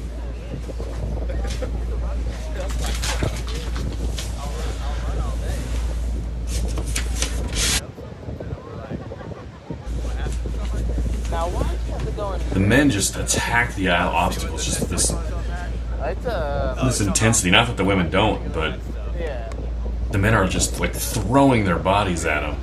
And there's so much force behind it that it's good that they have the sand kind of as a buffer as they come off of these obstacles. You can definitely see that they're using these techniques that they've practiced and trying to get through them as fast as possible.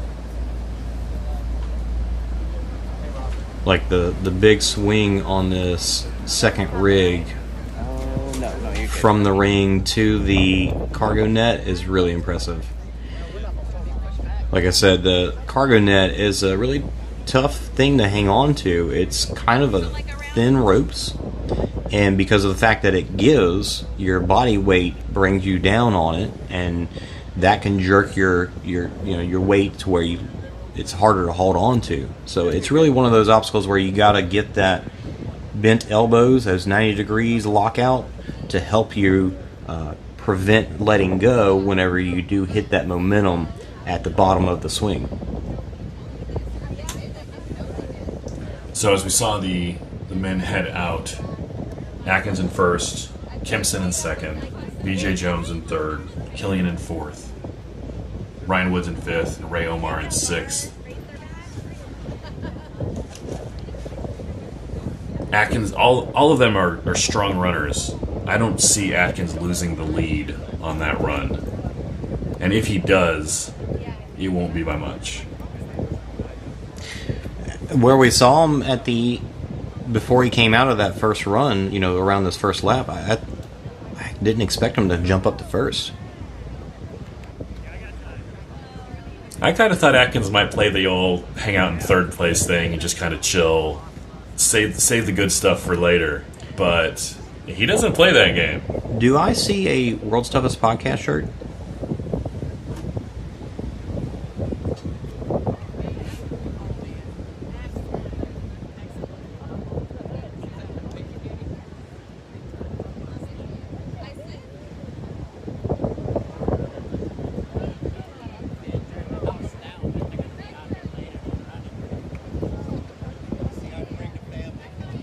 Repeat last.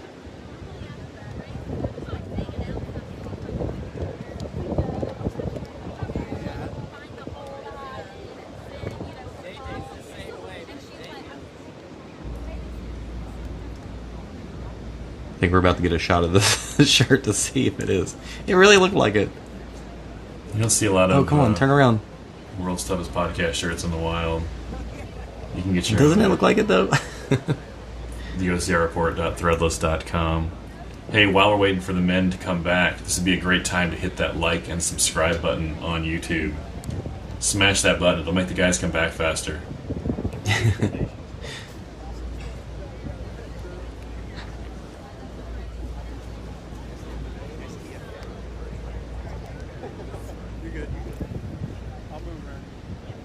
For sure. I like that. I like that enthusiasm. Down the rope. Looking for the men to come back. Any minute here. This is the first obstacle when they come back. It'll be this second rig, the cargo net rig.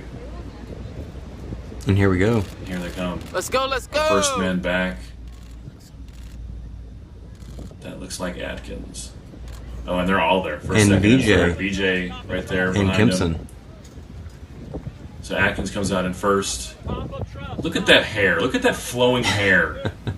I used to have nice hair like that. A nice wave. Now I just have a lot of beach.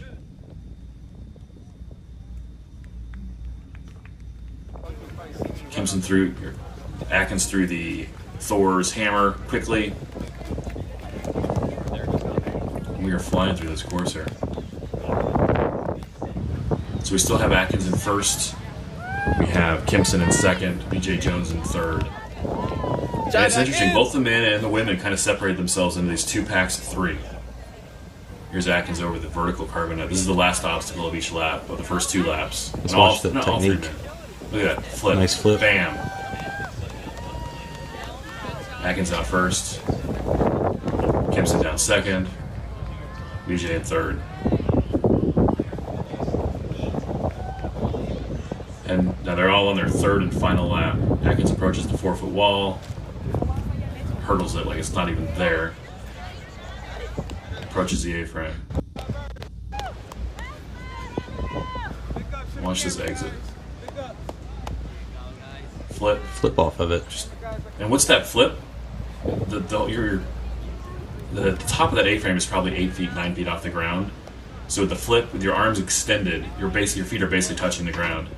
The men don't even need to do the leg flip. He just jumps out, grab, hit the bell, boom.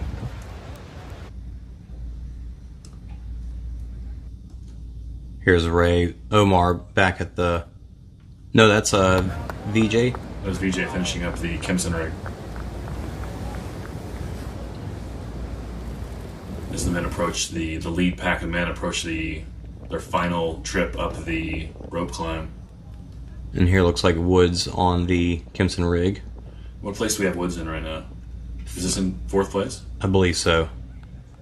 So we're looking for Killian and Ray Omar, 5th and 6th then.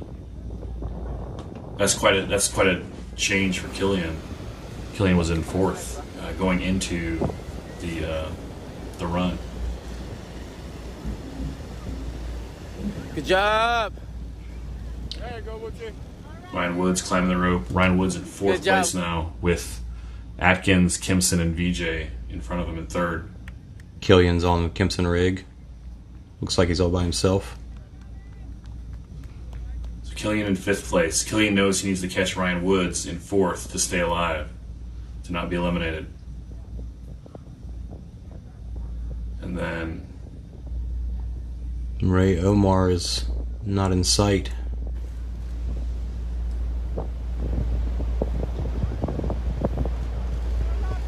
Killian's looking a little tired. Killian's looking gassed. He's looking winded. He walks into the obstacle, climbs up the rope climb. You can see the rope climb isn't super tall. It's about 16, 18 feet. Definitely not a short one, though. It's not a short one, but we've seen taller ones on Spartan courses. And Killian heads out onto the run. So leading into the run, our leaderboard: Atkins is in 1st, Kimson in 2nd, VJ Jones in 3rd, Ryan Woods in 4th, and Killian in 5th. Ray Omar's in 6th place, and he's pretty far back. I think Omar might be out of contention for that 4th spot now. And honestly, I don't expect Killian to catch Woods. Woods is, we've seen him racing lately. He's got the speed to hold out through this course. Now, similar to the women, though, we could see a situation where Woods is 1st out of the run, or 4th out of the run, rather, in front of Killian. And Killian, if Woods does not pass that final rig the first time, like what just happened, we just saw it with Faye Stinning and Alex Walker. If Woods completes that last obstacle and gets through, then he has his 4th place. Then there's Ray Omar coming through. Good for Ray. You know what? Good for the kid. He's not giving up. He knows he's in 6th place. He knows what the score is, but he's still out there competing. He easily could have stopped right where he, and not done this last lap. But he's out there. He's chasing it down. He's still working hard for this 3rd lap. I love that low swing that he's got off of that on that last rope. He swings from the Tyrolean Traverse from the ring, but as low as possible, and his feet are tucked in to just barely graze the sand, which is okay. As long as they don't push off the sand, they're okay. Yeah, as long as there's no competitive advantage gained by brushing the sand. But man, that low swing, that would make me nervous. Going across that? Are you kidding me? Like, the closer I am to the sand, the more I feel like I'm going to fall or going to fail. You see Ray goes straight for that hard sand. He likes the Hildervat. It's a lot thicker over there. It's a lot stronger, and you're able to get more energy for your run versus that soft sand. I gotta say, those low swings, though, they are the funnest ones. Like, just getting a big, long swing to go as far as possible. That's a really fun obstacle.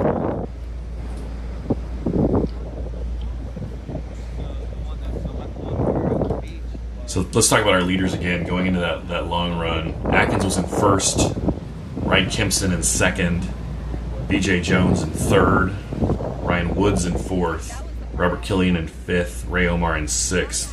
Going into the run on the previous lap, Killian was ahead of Woods. They swapped places during that run. How you feeling? So we know that at least at that point in the race, Woods was running faster than Killian. If that holds, then we expect Woods to stay in 4th through this run. I dare to say that the sand is what's getting Killian just really winded.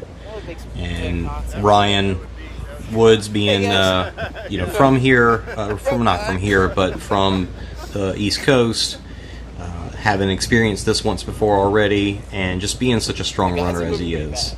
and being strong lately. Killian's maybe just not in season right now.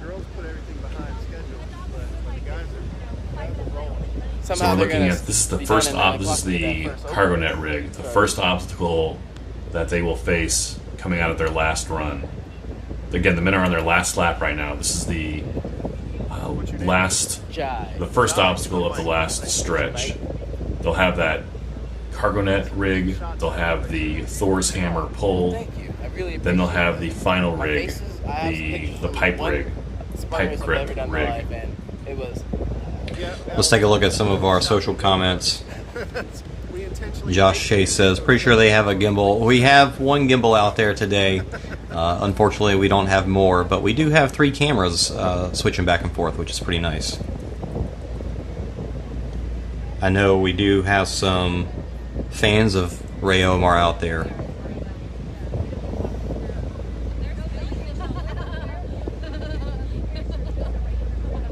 Ray Omar. Fire! It's hot out there. They're working hard. Somebody, Mike B. Porfay. Yeah, we feel the same way.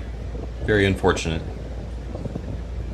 The thing about racing is, you know what? It's a results-based business. Someone's got to win and someone's got to lose, and we like everybody. It's just the way it is. Here come the men out of the run. In first place, is that VJ Jones? That is. VJ Jones passing Atkins for first. Atkins right behind him coming off the rig in second, going into the Thor's hammer. They have 2 obstacles left to finish the race. VJ Jones first into the Thor's hammer, pulling it up. He gets it all the way up this time. Atkins in second, muscles it up. He's right behind him. Looking for third place, Ryan Kempson. Why is he skipping past it? What just happened there? Ryan Kempson just ran past the pole. And why was that? Well, we'll see what happens. Here. Maybe everybody gets one free pass after the ladies. Don't know. Good job, VJ. Let's go. Last obstacle. VJ's in front. VJ in first. Ryan Woods just left the pole. VJ's heading for the last obstacle. This is the last obstacle. He approaches the pipe grip rig. If he's through whoever is through this first, Atkins on the far side, VJ on the close side. VJ's playing it safe. This is the final obstacle. After this, it's a 50-foot sprint to the finish line. Big swing. VJ's first off. VJ heading for the finish line. VJ Jones. Taking it easy. VJ Jones, first place. In second place, Ryan Atkins, right behind him, seconds behind him. In third place, coming off the rig, Ryan Kempson. Heading for the finish line. Your third place finisher, Ryan Kempson. In fourth place, Ryan Woods. Ryan Woods on the final obstacle. If Woods finishes this successfully, he will advance. Ryan Woods kicks the bell. Your fourth place finisher, Ryan Woods. I'm gonna go brief him. So your first place, Wave 1 finisher, VJ Jones. Second place, Ryan Atkins. Third place, Ryan Kempson. Fourth place, Ryan Woods. All 4 will advance to the next round. We're still waiting to see Robert Killian and Ray Omar. 5th and 6th place. Last we saw them, they will not advance. I did see Killian just pass, leaving the pole, so he should be coming up to this rig any second now. Good job, Robert. Here comes Robert Killian. He's on the final obstacle. Robert knows where it stands. He knows he's in 5th place. Good job, Robert. He knows he's not going to advance, but he will finish the obstacle. He will finish the course. There we go. Swinging across. We're not seeing as much technique from the men as we did from the ladies, and that might be just boom with the leg kick. Well done, Robert. Your 5th place finisher, Robert Killian.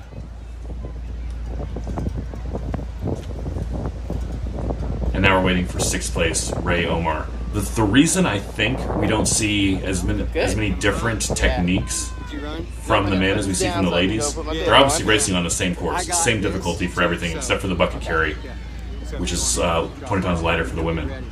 The reason I think we see more technique from the ladies is because the men don't care about, not that they don't care, They don't need it. They're just muscling through it, going through as fast as they can.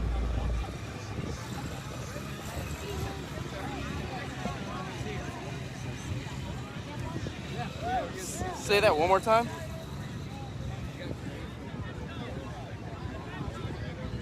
Yeah, that's totally fine. Just to finish my thought on the technique, the men don't need the technique as much because there's so much, their strength level in comparison to some of the obstacles, they can just muscle through it fast. It's faster for them to just muscle through it than it is to, do that leg kick that the ladies were doing on the rig there. Here we see Ray Omar. He's finished the run. He's through the cargo net rig, and he's approaching the Thor's hammer pole. He's got 2 obstacles left, and then he's done with the race.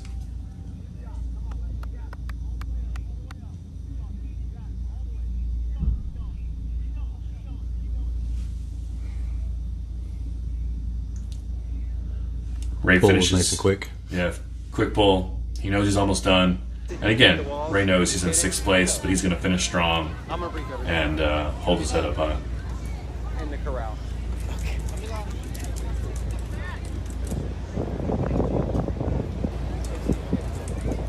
So again, first place, VJ Jones. VJ passed Atkins out there on the run. They came in neck and neck to the cargo net rig.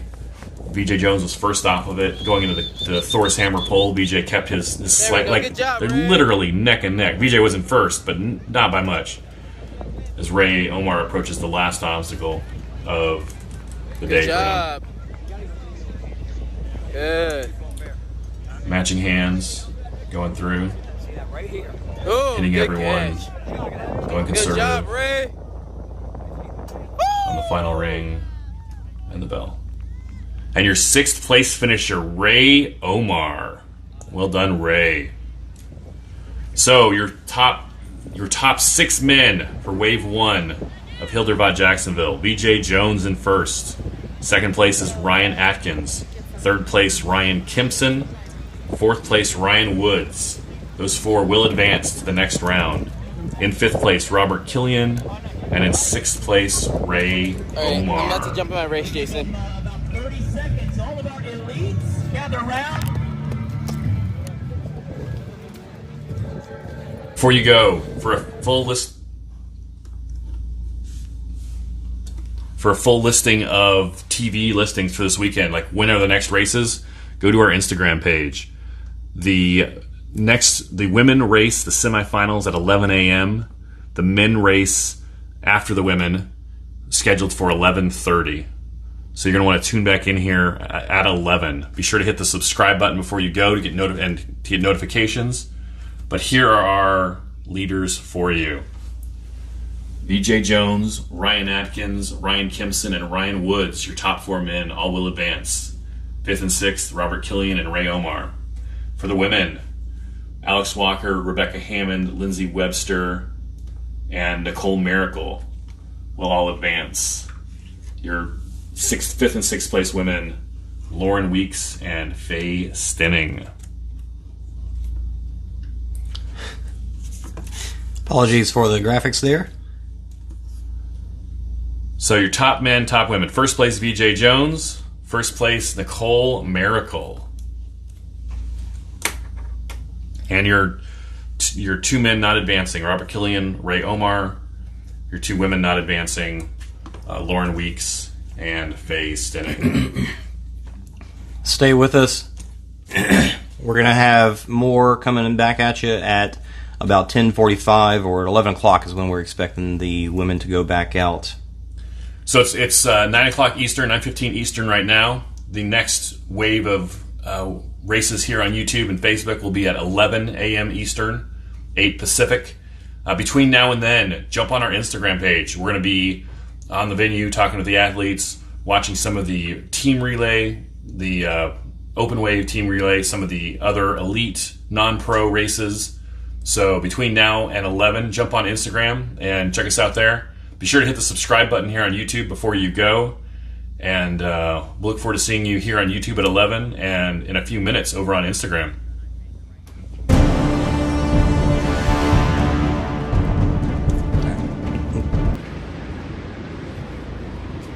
And we're back.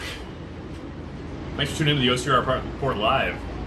Make sure you smash that subscribe button, hit like, help other people find us. We have just finished the first wave, or maybe an hour ago, finished the first wave of the pro competition battle on the beach here at Hildervat Jacksonville. Jason, it was a great race.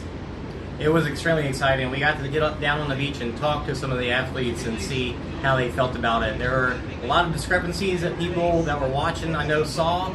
You know, we're not entirely sure what's going to happen with that, but we're going to find out later on once we see who toes the line for round 2. So we have the second round coming up soon. You can hear behind us the relay races are wrapping up. They had the regular elite heat. They're going to have open waves tomorrow, and they're finishing the relays right now. The open wave relays. The pro relay will be tomorrow. So we're going to go inside. We're going to check out some stuff from the previous race and get ready for the second race with the top 4 men and top 4 women coming up soon. So we're. You dropped something, bud. You dropped something. Or drop something. You also did very good.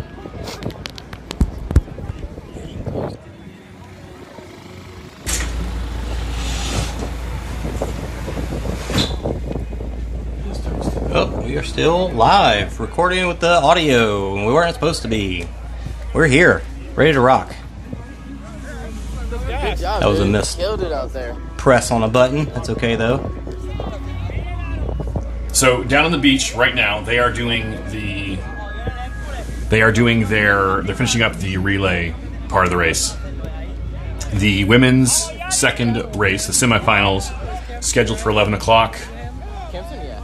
And as tends to happen in these things, they're a little behind. So the actual start of the race, maybe 11:15, 11:30. They've told athletes 11:15. But you can. That's only 8 minutes from now as we're talking. So we'll see if 11:15 happens or if it turns into 11:30. Yeah, so let's talk a little bit about what we saw earlier. And while it may be changed from what we have, written down, I like this thing. Right? we'll talk about what actually happened, how we saw it, and who we think will toe the line, but we're not 100% sure. So let's talk about the women's race first. Here's the top. Here's the results in the top 4. So in first place was Nicole Miracle. Second place was Rebecca Hammond. Third place, Lindsay Webster. And fourth place, Alex Walker. Those 4 will all advance, and they will race in the next heat here coming up shortly in the semifinals. Fifth place was Faith Stinning. Sixth place was Lauren Weeks. There was here's what happened on the Thor's Hammer. Thor's Hammer is the Hildervat version of what most of us know as the Herkhoist from Spartan Race. It's a smaller version of it.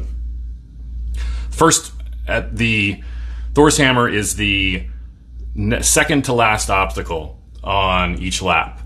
And the first time through, on the first lap, the leaders were Nicole Miracle and Rebecca Hammond. They both passed the obstacle. We got reports of a spectator in the crowd telling them to run past it. Now, I don't know who the spectator was, and they may have been referring to the axe throw, which correctly, they do get to run past the axe throw. The axe throw is not a part of the pro wave. So Nicole and Rebecca ran past the Thor's Hammer on the first lap. As they made their loop and they go out for their second lap, one of the male athletes, one of the men, was telling them, "You missed an entire obstacle, you need to go back." Nicole and Rebecca were directed by race staff to continue their lap. So they kept going out for their second lap. At that point, they were already at the cargo net as well. Yeah, they'd already passed it.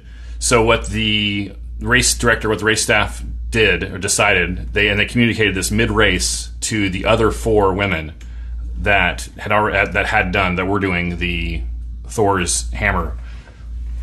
On their second lap, they would skip the 4 women that did the obstacle the first lap. On the second lap, those 4 women would skip that obstacle. So ultimately, as far as obstacle completion, it evened out. Each woman did the Thor's Hammer obstacle 2 times. Nicole and Rebecca did it on the second and third lap. Lindsay, Alex, Lauren, and Faye did it on the first and third lap. does that totally equal everything? Probably not. Honestly, like there's some mental distraction, there's confusion when you're focused on your race. You don't want to have to be thinking about, do I do this obstacle this time or do I not do this obstacle this time? The women got maybe some bad information from some, probably well-intentioned, and probably is just a miscommunication from someone in the crowd, and ultimately it is their responsibility, but that's just kind of where it stands right now. If that had not happened, would the results have changed? And I think the answer to that question is no. I don't think, even if Nicole and Rebecca had to run back, finish the obstacle, and then continue their second lap, they were only probably 300 feet, 400 feet past the obstacle. So not only would they have both still finished in the top 4, they both probably still would have finished in the top 2. So is it ideal? No. But did it alter, should it have happened? No. Also no. But did it alter race results? Again, I'm just some guy with a microphone and a camera, but I don't think Nicole or Rebecca would have lost the race if they had to, if the race had handled it differently. I agree with you there, and really the big question is, would they have gotten 5th or 6th? And I think that's a definitely big no, that they wouldn't have dropped that far back had they had to run back and do those obstacles. Now, we've seen stuff like this happen in Spartan, where there's a rule discrepancy or something that happens where they have to make a game time call, and it's unfortunate, but this is a smaller, newer race, and you hate to see this stuff happens, but it's kind of inevitable that it does happen. So even though there's big money on the line, it is still things that hopefully all the pros can roll with. With money, it's hard, but hopefully they are. So we're going to talk to the other, especially in the next couple days, we'll talk to the other elites or the other pros and get their thoughts on their feedback on it. If you want to text them and It's let them know, the first round. It's not the final round. It's not as... And again, did it directly affect the results of the race? It affected the times. I would grant that, but I don't think Nicole or Rebecca were going to finish in 5th or 6th place, either one of them. Right, and the times that we're showing on screen are not definite, not the final. These are just numbers that we pulled from their timing chips. So how the rules or penalties get placed are yet to be seen. Yeah, we had a little hiccup with Ray Omar's time. Ray finished in 6th place for the men, but for whatever reason, his timing chip either wasn't working or had some kind of problem with it. So he was in 6th place. He finished the course, finished all the obstacles, and he was a few minutes behind Robert Killian, but we don't have his exact finishing time. Yes, they probably came in around 27 minutes or so, 27, 28 minutes.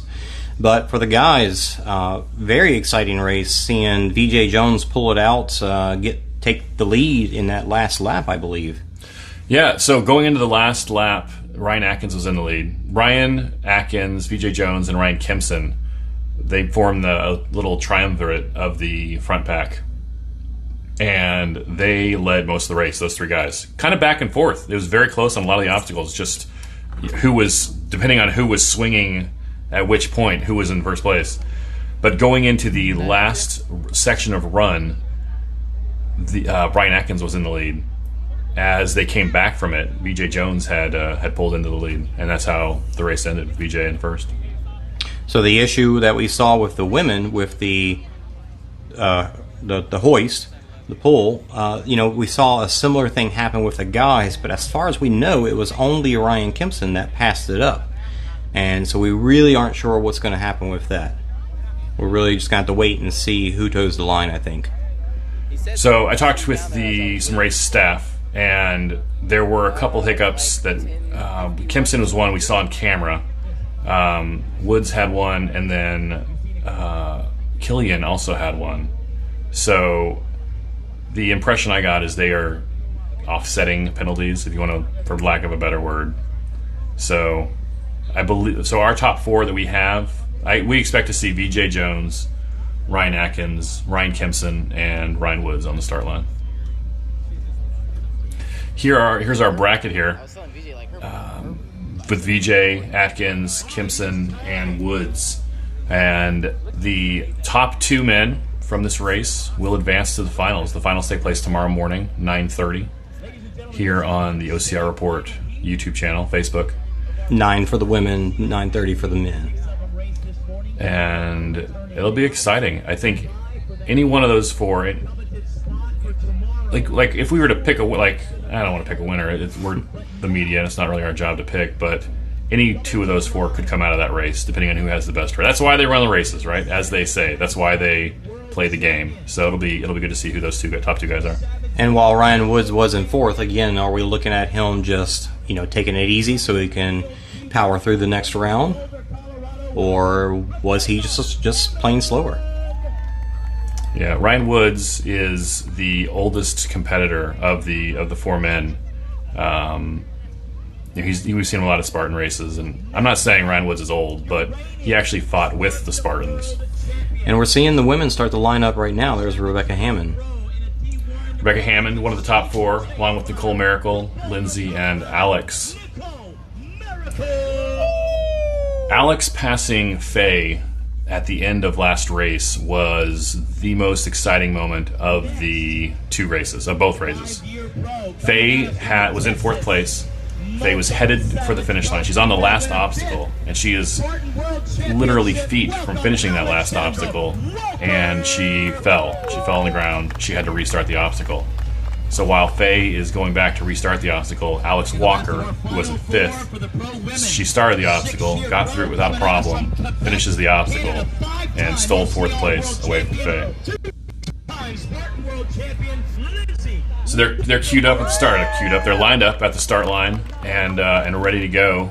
The PA announcer is hyping up the crowd for those top 4 women, and we're going to be underway in here in just a minute. So it looks like we've got Rebecca in black, Nicole in white, Alex in pink, and Lindsay looks like she's wearing black as well, which she wasn't earlier, right? Looks like Lindsay brought the full race wardrobe to Jacksonville. That's the race director there on the right, in the black hat, black shirt. Nicole came over to ask him a question. I know Nicole wants to make sure everyone understands what's going on, especially with that Herk or with the Thor's hammer pull. Yeah, I would expect to see less discrepancies this time. Everybody knows what's going on. They probably got a second debriefing from here. So we are pretty close to an 11:15 start. You see that flag waving in the background? The wind usually doesn't play a role in any obstacle course races, but it will on the last obstacle on that pipe grip rig. Those are very light grips, and they sway in the breeze. They are blowing around a lot. It looks almost like somebody has already gone through the rig before they even have. So if there's when you're reaching out with one hand, all your weight's on your other hand, that is, that's the most stressful part of this, most straining part of those obstacles. So, and they're underway. Here we go. The semifinals of Hildervat Jacksonville for the women. They are neck and neck starting out. They're pushing the first obstacle, and they are over it in lockstep, all 4 of them. Approaching the first cargo net, they jump up. Lindsay Webster takes an early lead. Coming over the top with the flip. Nicole in first place. Lindsay in second. The top 2 women will advance. They know this. All 4 of these women know they need to be in the top 2 to make it to the next race. And here we go across the Kimson rig. Flipping. Nicole, the swing. Nicole with the early lead there. And Nicole hits the bell. Nicole with the spin. Nicole picked up some sunglasses in the intermission. Nicole takes the early lead over Lindsay and the women.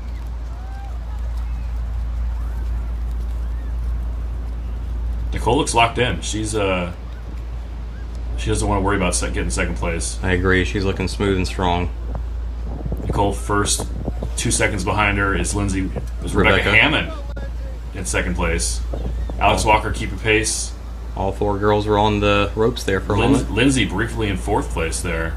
And Rebecca takes the lead over Nicole. Oh, wow. As they head out for the run. Alex and Lindsay look like they're about dead even at the moment. So as the women head out for the run, 1st place Rebecca Hammond, 2nd place Nicole Miracle, tied for 3rd Alex and Lindsay. Alex Walker, Lindsay Webster. That is a tight start to the women's semifinal race. There's Jack Gorse. So just like the course is just like it was for the first wave. That first gauntlet of obstacles we just saw the women complete. It's kind of the first group of them. They go out for a quarter-mile run out. They're going to do a low crawl while they're out there. They're going to do a bucket carry. One of the athletes told me that the bucket carry is much lighter than they expected. So for the athletes that would end up favoring athletes. Well, it ends up hurting probably Alex Walker the most. Alex likes that heavy stuff. They're all good runners, but Alex particularly enjoys having the heavy carries, the heavy weight, the heavy lifts. Yeah, I believe Alex is really looking forward to somebody. Oh, that was the 2nd place girl at Battle of the Lions. So that obstacle we're looking at right there, that is the first obstacle after they finish their run. That is the cargo net rig. It starts out with a ring. It has a trapeze bar, like a horizontal trapeze bar that leads to the cargo net. They grab the cargo net, go under it, another trapeze bar, another ring, and then they'll hit that bell. That'll be the first time we see them back from their run. I'm curious if that female there, her name is Alyssa, she could be from the elite heat, still trying to get through this rig. I'm sure they've cleared the course as much as they can, but she might just be waiting aside now. So the race started this morning with us live with pro women, pro men. And after we went off the air, after the pro men finished, they had the elite waves of men and women. It wasn't one wave. It was co-ed start. The chip times separated the timers. They left out in 15-minute waves, small groups every 15 minutes, just to keep so that there wasn't a big backup on the course on the obstacles. And after the elites ran, they had the open relay category, and that finished up just before we started up here with the women's semifinals.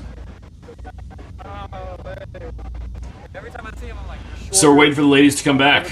They're out there. They're running a quarter mile out, quarter mile back, and 2 obstacles while they're out there. Yeah, it's been fun. It's surprising to see Rebecca Hammond make a move there. Not surprising to see her make a move, but surprising to see her make a move so early. Nicole is known for going out early, getting the lead, and then putting the hammer down. So Rebecca may have thought, you know what, I don't want her to think she can just run away with this whole thing. I'm going to show her that she has more to worry about than just getting out in front and running. So if Rebecca continues to apply that pressure to Nicole, those two could go out and run. They both have running backgrounds, and they have a chance on that long run out, long run back to put some distance between them and Lindsay and Alex. Now, Lindsay and Alex aren't slouches at running either, but with Nicole and Rebecca kind of putting pressure on each other, it could cause both of them to build up a lead. Of course, the counter side to that is Nicole and Rebecca could burn themselves out too fast. They spend all their juice in the first lap, the first long run, and then Lindsay and Nicole, maybe they fall into 3rd and 4th place, but they wait for the moment, wait for them to slow down, and then catch them at an obstacle. We'll see what happens when they get back from the long run stretcher. I would expect to see Nicole and Rebecca come in 1st and 2nd. Yeah, maybe curious to see if Nicole's let Rebecca take the lead or not, or keep the lead from when they left the rope. What may end up happening is the two of them just decide, you know what, we're just going to go out, and it doesn't matter which of us finishes 1st and 2nd. but let's put the pedal to the metal and let's one of us finish first, the other will finish second. If they can keep up with us, if third and fourth can keep up, great. But otherwise, let's just kind of pace each other to stay ahead. Yeah, maybe work up a good Hilder draft and get out in front.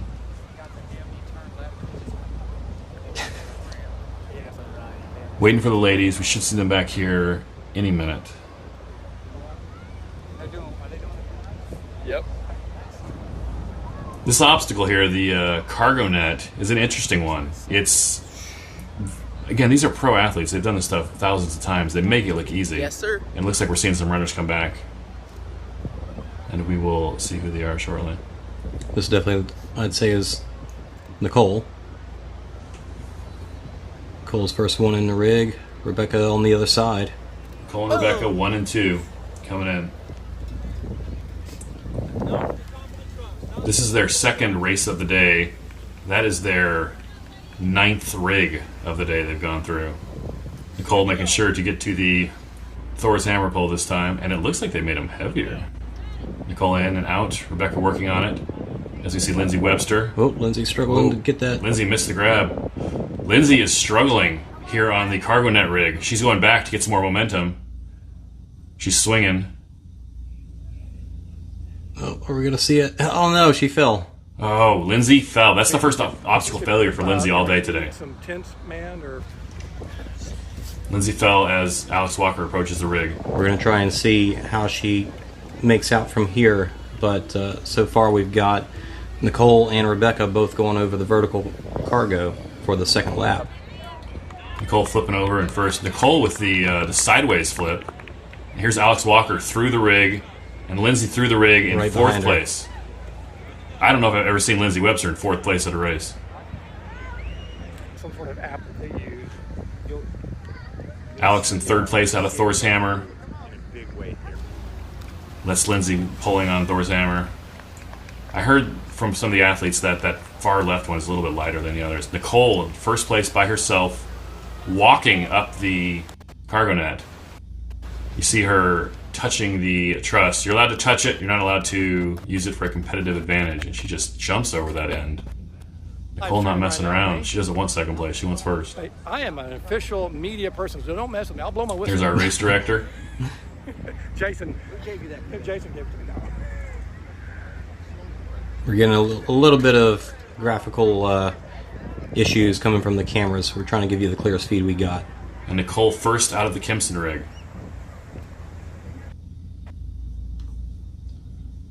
And then Rebecca Hammond in second out of the Kempson rig.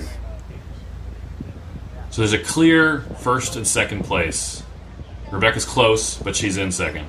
Nicole's in first. She has the ability to pull away. Nicole going up the rope climb by herself. Still looking very strong. You see Nicole wearing those gloves. Several of the athletes complained about some... that is not one of our... Is that Kempson climbing up to fix his the bell?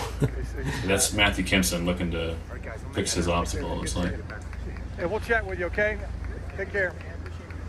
So we're still waiting for third and fourth place women here at the Kempson rig. And here comes Alex Walker in third place. Alex was the last addition to the race. And there's Lindsay Webster right behind. Lindsay is within striking distance of Alex. She could actually pass her here on this obstacle. Alex is out first. Alex is in third. First out of the obstacle in third place. Lindsay right behind Alex, heading for the rope climb. So while they may not pass on to the next round, this is a difference of what, $500? Fourth place is $500. Third place is $1,000. Second place is $2,000. First place is $5,000. So that's a great point. Even though they may not make it to the championship round, they're fighting for the difference between $1,000 and $500.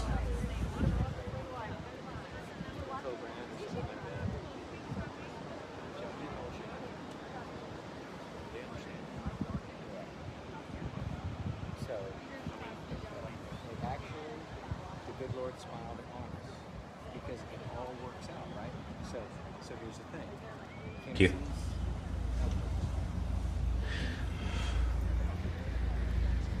Yep, we've got some. I think all of the women are out on the run at this point. So after the most recent rope climb, second rope climb of this race, the women are on their second lap right now, second of 3 laps. We have, in first place, we have Nicole Miracle, second place Rebecca Hammond, third place Alex Walker, and fourth place Lindsay Webster. And again, the top 2 women advance. So they have no interest. Third place is better than nothing, but they're first and second is really where you want to be right now. Chucky, this beverage was quite tasty, I must say. So what flavor do we have? I had the blood orange, man. That was good stuff. Do you have a favorite? Did you try the pineapple? I've only tried one. I can't remember what it was. I bet the pineapple would be good. A grapefruit would probably be good, whatever that is. No. It's a good beverage there. Can you buy this in the store?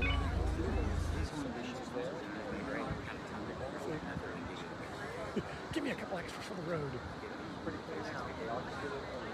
I love that, though. That's so cool. That's great, getting sponsors and stuff, this kind of stuff. Joining the crowd waiting at the cargo net rig for the women to come back. They're on their run. It's about a quarter mile out, quarter mile back. And Nicole is already back.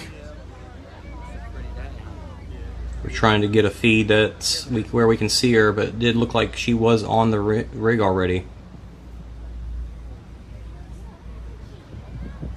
So you got 2 girls. Or was that somebody else? The first 2 through here. Yeah, looks like that did seem a little soon. Those aren't our athletes. So the women are out on their run. They're quarter mile out, quarter mile back.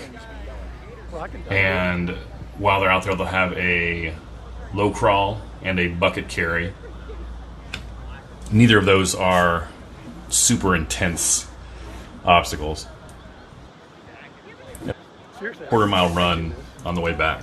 It's up to you. I don't want you keeping her waiting. You need to stay on the video.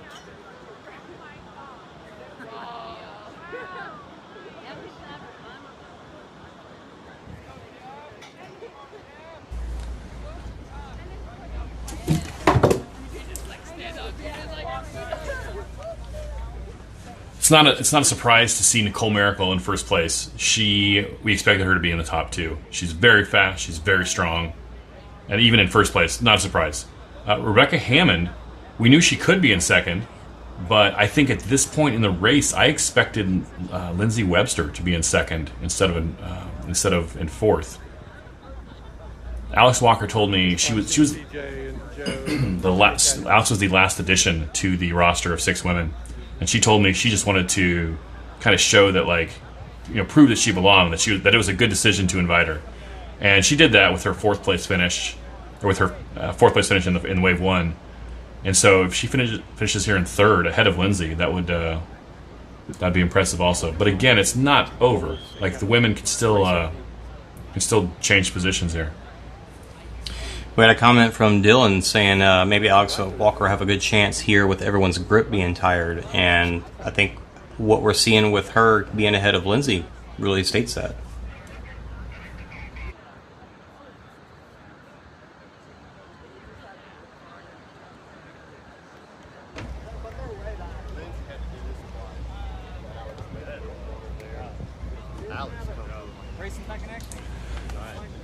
I think if there was not a run aspect to this course, if they didn't have to go straight out and back like that long run, quarter mile there, quarter mile back, I think Alex she might win the whole thing. If it was just obstacles and just with a little bit of sand in between them. There's always been a running aspect to obstacle course racing. You have the far extreme to on the shorter side is the Ninja Warrior courses. It's obstacle course racing. The show is the reality TV show, but it's a competition. All the way to the other extreme of World's Toughest Mudder and Spartan 24-Hour Ultra, where it's a 24-hour race with obstacles all 24 hours. But most of the races are something like this: a 5K, a 10K, a shorter distance, a medium length distance, maybe you call it. We've got Nicole through the rig. There's Nicole, first place, with Rebecca not even in sight. Nicole jumps ahead to the next obstacle, and there's Rebecca Hammond, all by herself in second place. Great shot there. Rebecca hits the bell and heads to the hammer pole. Nicole already through the Thor's hammer. Nicole is finishing her second lap. She's heading out for number 3. Those bags, they seem like they're getting heavier as the day goes on. I bet you they feel heavier too. It does seem like that sand is just hard to get your grip in your feet to be able to hold steady. Most of the sand running the ladies are doing, the athletes are doing, we're seeing on camera here. When they go out for their long run, they are allowed to kind of go to the left toward the ocean where the sand is packed harder. That's a much easier run, or much more traditional feel for running. So they are on sand, obviously, but it's packed for the long run. I don't believe we've seen Lindsay or Alex come through yet. We've not. Nicole and Rebecca seem to be running away with us. I mean, they've got to be fighting hard against each other, right? For that extra $500.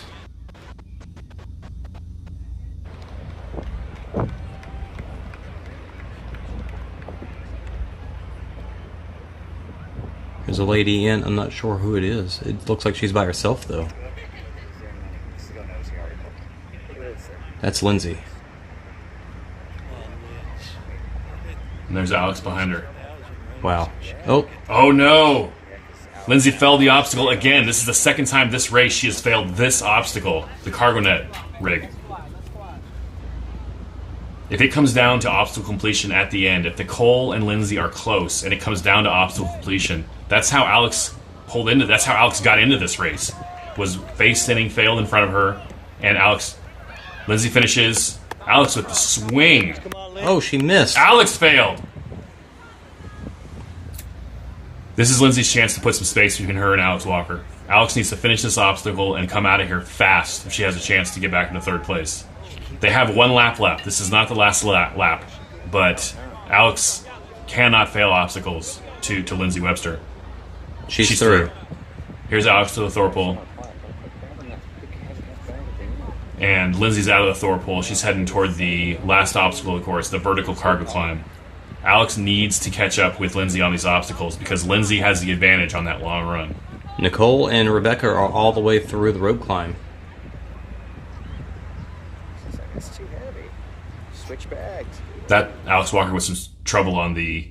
looks like the bag actually has some trouble on the Thor's hammer pole. That's the most trouble I think we've seen anyone have with that obstacle. So we have Nicole in first, we have Rebecca in second, we have Lindsay in third, Alex in fourth. And obstacle completion is what is making the difference here between third and fourth place. Lindsay's struggling with her time on the rig, and Alex struggling as well. Who was that? Not sure what we just saw. Alright, we're trying to find some athletes here. They may all... I don't know where Lindsay and Nicole are. So Lindsay and Nicole are probably... Lindsay and Alex. Lindsay and Alex probably heading to the rope climb right now. They've gone over the vertical cargo climb, over those small 4-foot green walls, and up there, that A-frame cargo net. So with all the women out on their run again, they're all in the long run. They're on the quarter mile out, quarter mile back. They'll do that low crawl. They'll do that bucket carry, and then they'll come back again another quarter mile. What's going on? It looks like Nicole and Rebecca, unless something dramatic happens. Oh no, that's Alexander. No, here's Lindsay on the Kimson rig. More obstacle difficulty.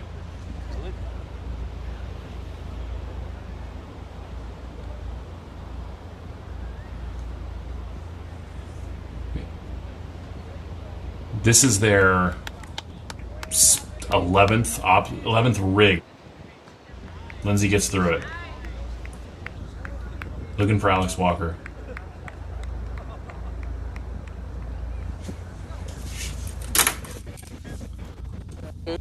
I like it.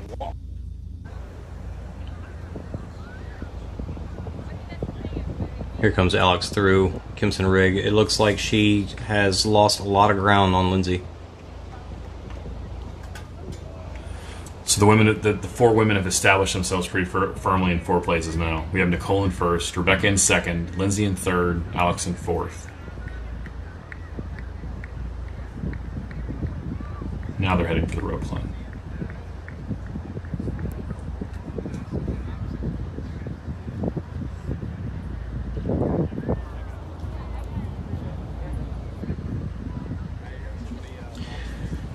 Well, the pack is separated pretty clearly. Whoever has that thrown most kills. They've all finished 12 rigs. Their grip, their upper body has been taxed, and you can see it starting to take its toll on Alex and Lindsay. We have not seen Nicole or Rebecca Hammond fail an obstacle yet. They are all out on the run now, but I wouldn't expect it take very long for Nicole and Rebecca to come back in.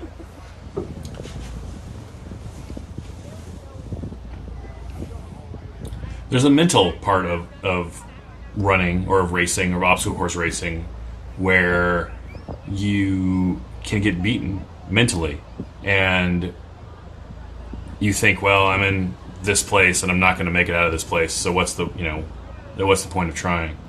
Now, these women have all done so many of these races but they have the same struggles you or I have on our races. Like, ugh, why am I even doing this? They're obviously doing it because it's their job. But it can be tough out there when you think, okay, well, I'm in second, I'm not going to make first, so why even try?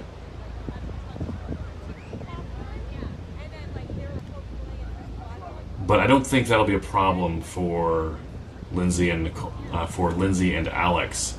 There's $500 difference between those two places, between third and fourth place. Even if you don't get first or second place and make it to the finals, there's plenty of motivation to get third over fourth.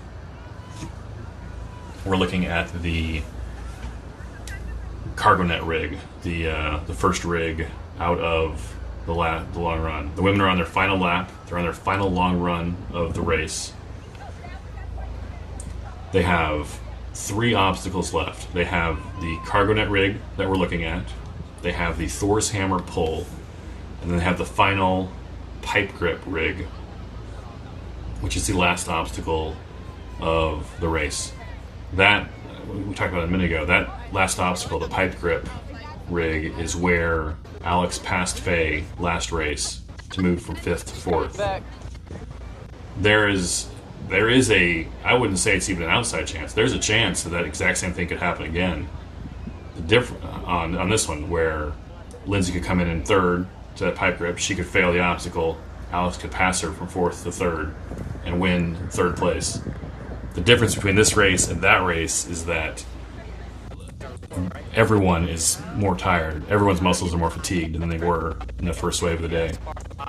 So at this point, the women have all completed 12 of these rigs in some shape or form, and it's gonna get tough. I mean, it's tough for most people to get through one. Right? These if you've never done one of these rigs, they're way harder than they look. The ladies, the athletes, the men, they make them look so easy, and you get out there and you think, oh my gosh, how are they doing it so smoothly? There's Nicole. Unfortunately, we're having trouble with our other camera. Give you the best shot that we got. She's gonna get through this smooth though.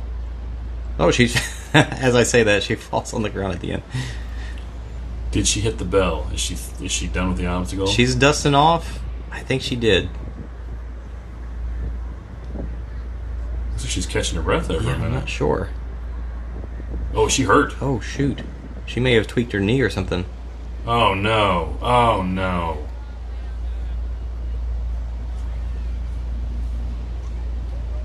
Oh no, this is oh, Nicole, I hope you're okay.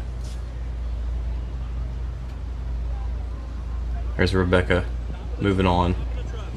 Nicole's not getting up. Rebecca in first place. Rebecca checked on her as she ran past, but it's a race. Rebecca's got to go. So Rebecca moves into first place with it looks like an apparent injury to Nicole, falling off of the cargo net rig. And Rebecca continues on, you finishing the Thor's hammer pull.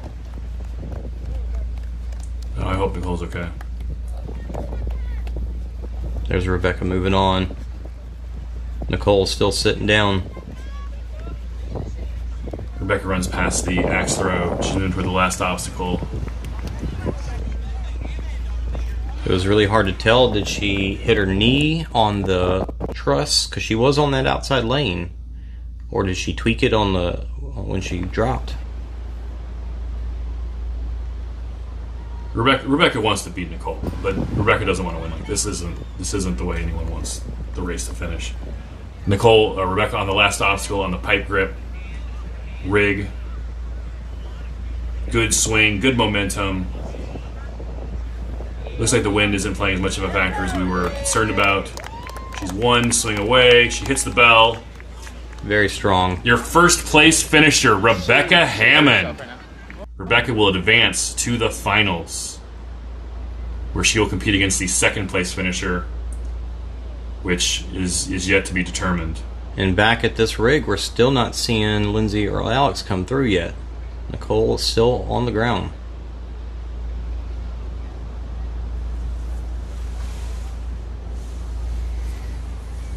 This is very unfortunate.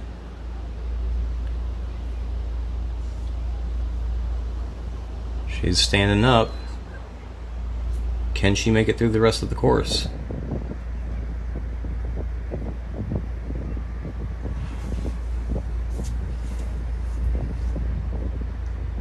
She gets some support from some crowd members there. And here comes Lindsay in the background. She's being helped off the course. Looks like Oh, wow. Nicole's day is done.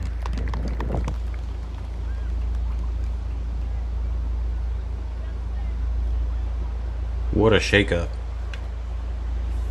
What a shame. That's you don't like to see that. No. And Lindsay Webster in third place. Looks like second place now. And looks like a strong lead over Alex. So Lindsay moves on to the Thor's hammer pull, the next to last obstacle. She finishes this, and then she just has the pipe grip rig to win second place and to move on into the finals. And she's struggling with it. That last bag, I would not take that last bag, ladies. And here comes Lindsay Webster into the last obstacle. Great shot of her running.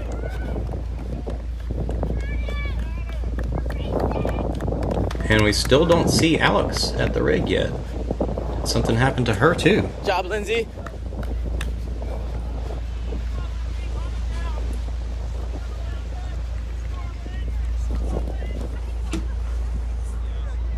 Alex is coming up to the rig now. Alex in third place. Alex doesn't know what happened to Nicole. Alex has no idea what happened in front of her. Lindsay almost went through the vertical cargo. Alex is through that rig. Alex in third place. Alex just passed Nicole. And Lindsay just has to make this smooth and not make any mistakes. She's taking her time. So, Lindsay not stopped, but she walked up to the obstacle to catch her breath. Lindsay, this is called the chicken wing. This is a slower way to get through the obstacle, but it is safer. You are less likely to fall when you're doing the chicken wing. She's not taking any chances. And Lindsay saw what happened last time. Lindsay hits the bell, and Lindsay is through. Lindsay Webster approaching the finish line. Your second place finisher, Lindsay Webster. Wow. So Rebecca Hammond in first, Lindsay Webster in second.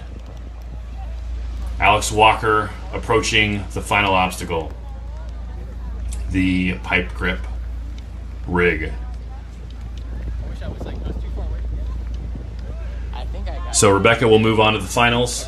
Lindsay Webster will move on into the finals.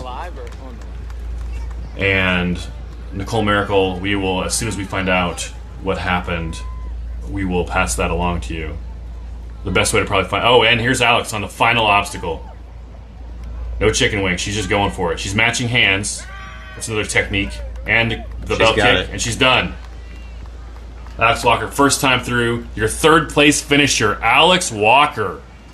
Congratulations, Alex. So, we have in first place Rebecca Hammond. In second place, Alex Walker. In third... Excuse me. In first place, Rebecca Hammond. In second... Lindsay Webster, and in third, Alex Walker. Nicole Miracle did not finish.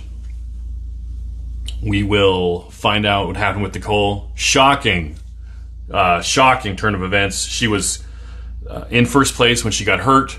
Something happened to her on the cargo net rig. It looked like she fell. She'd gotten through most of the obstacle. It looked like she fell toward the end, and I'm not sure what happened. I don't want to speculate, but she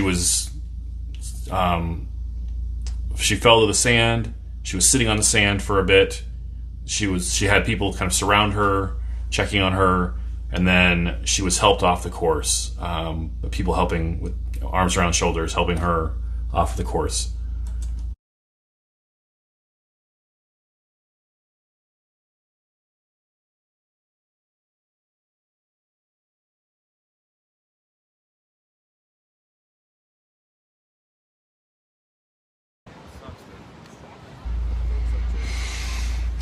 Yeah, that I would guess that she maybe hyperextended her knee or something when she landed.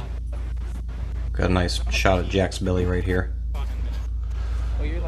Yeah, we'll wait for official word before we speculate. We hope it's not serious. We hope that she's able to race in the relay heat tomorrow. But she will not advance. Rebecca Hammond and Lindsay Webster are your top 2 women. They will be in the finals. Hey, while we have you here, before the men start, be sure to smash that subscribe button on YouTube. We'd love to have you as a subscriber for our videos and news content. Be sure to hit the like button to help other people find us. And check us out on Instagram at the OCR Report on Instagram. You can get race results there. You'll have course maps. You'll have the OCR Report weather report. Love to see you on Instagram also. We're going to take a few moments break.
Coming to us from West State, producer.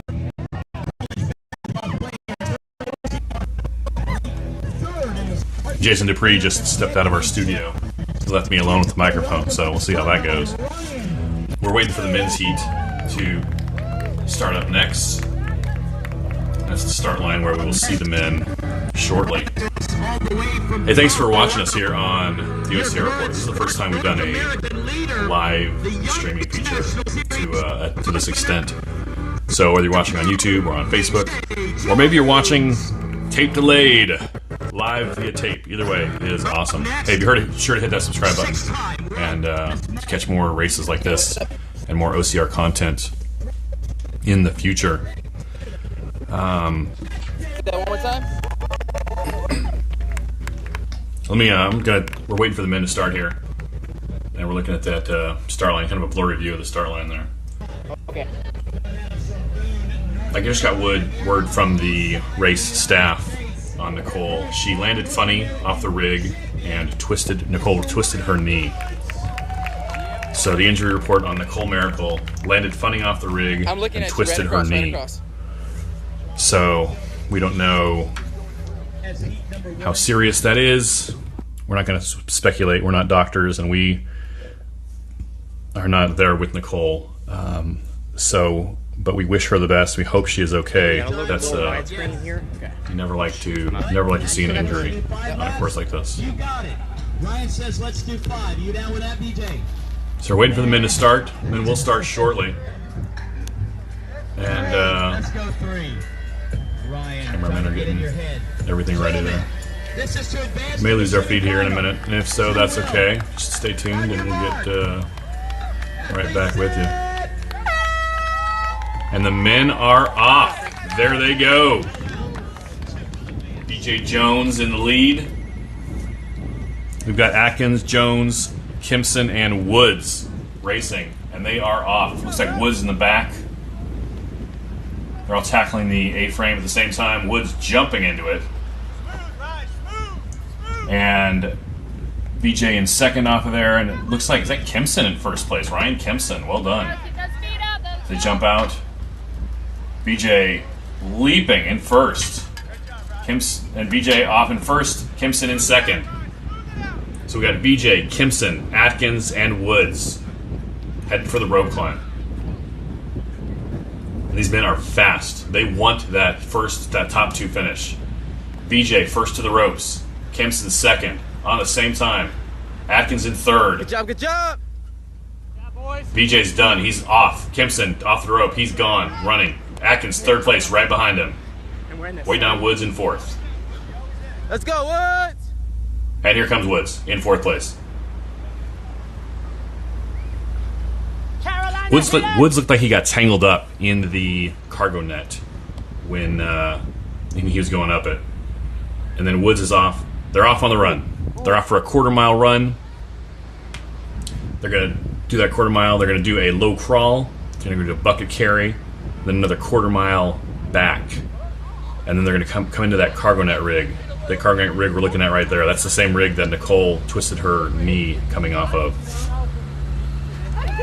You know what? It's a shame to see that. It's a shame to see that injury, and it's just so unfortunate. No sweat. A lot of us run obstacle course racing, and a lot of us have been injured. But you never like to see it, especially to an elite competitor, especially to anyone, obviously, right? You never like to see it. And we just wish Nicole the best, and hope that she's all right. So the men leading out, as they left the rope climb, we had BJ Jones in first, we had Ryan Kimson in second, we had Ryan Atkins in third, and we had Ryan Woods in fourth. There's a little bit of space between the first 3 places and Woods. Woods is a fast runner, though. Honestly, though, they're all fast. All 4 of those men are fast. I was going to say Woods could make it up, but man, those are 4 fast men. They're all fast runners. So we'll see how the speed difference is when they come back from the long run. The men tend to be. It was horrible. First off, I didn't get no grip. Look at that. Ooh. The boy was like. After covering the girls in the morning, that first lap of the guys. Get everything? The men tend to be faster on this long run stretch than the women do, so we should see them back here any minute. Rejoining me is my video master, Jason Dupree. Oh, thank you for having me. So we were seeing a poor connection with one of the phones, so I ran down to the beach. So lucky that we are where we are, we were able to go out there and swap the phone for another one, and now we've got, looks like, 2 good live feeds at the moment. All part of being a production manager. So first place is going into the run. We have BJ Jones, second place Ryan Kimson, third place Ryan Atkins, and fourth place Ryan Woods. I'm updating my co-host Jason Dupree as much as I'm updating you. The first three guys, they were pretty close together out of the rope climb, and then Woods was, I'd say, 5 to 10 seconds behind him. We're looking at the cargo net rig. That'll be their first obstacle when they get back from the run. Still a beautiful day out there. Nice and warm now, too, especially when you're running full speed.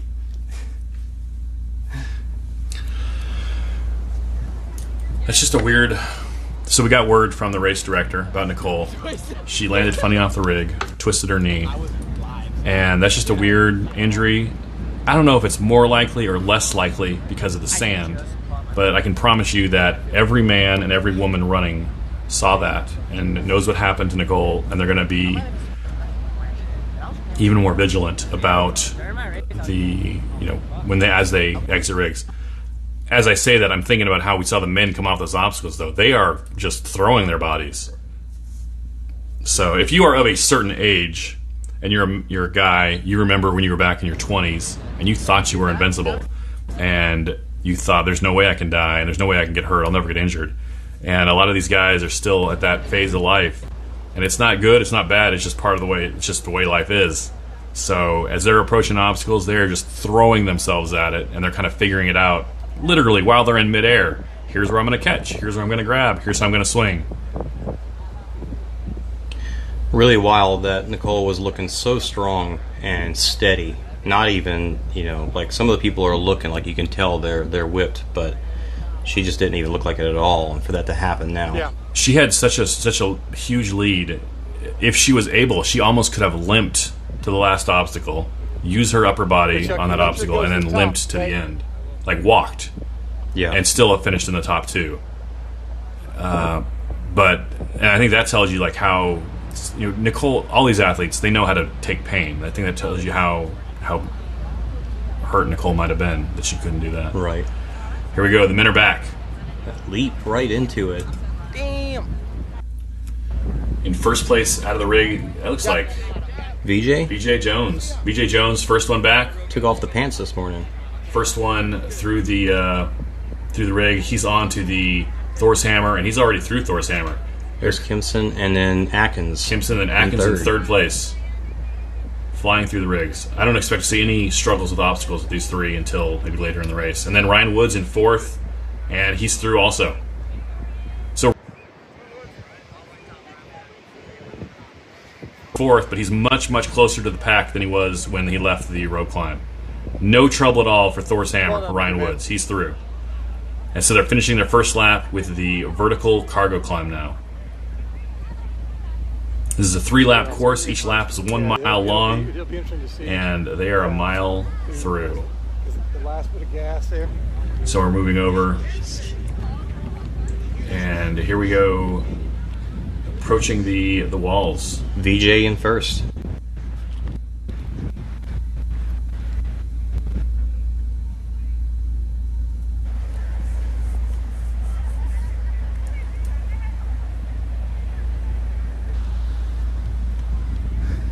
BJ over the A-frame.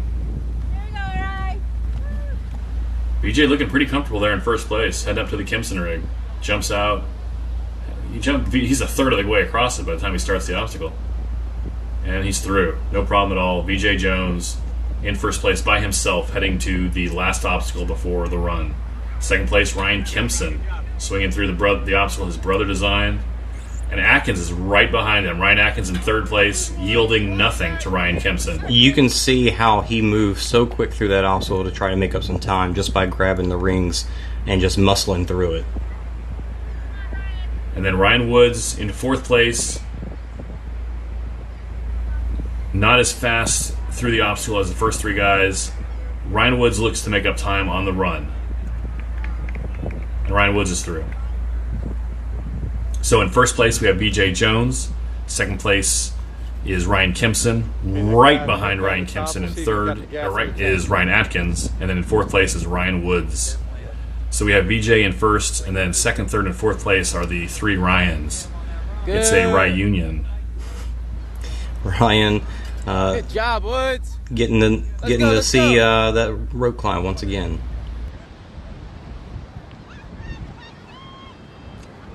quarter mile out, low crawl, bucket carry while they're there, and then quarter mile back.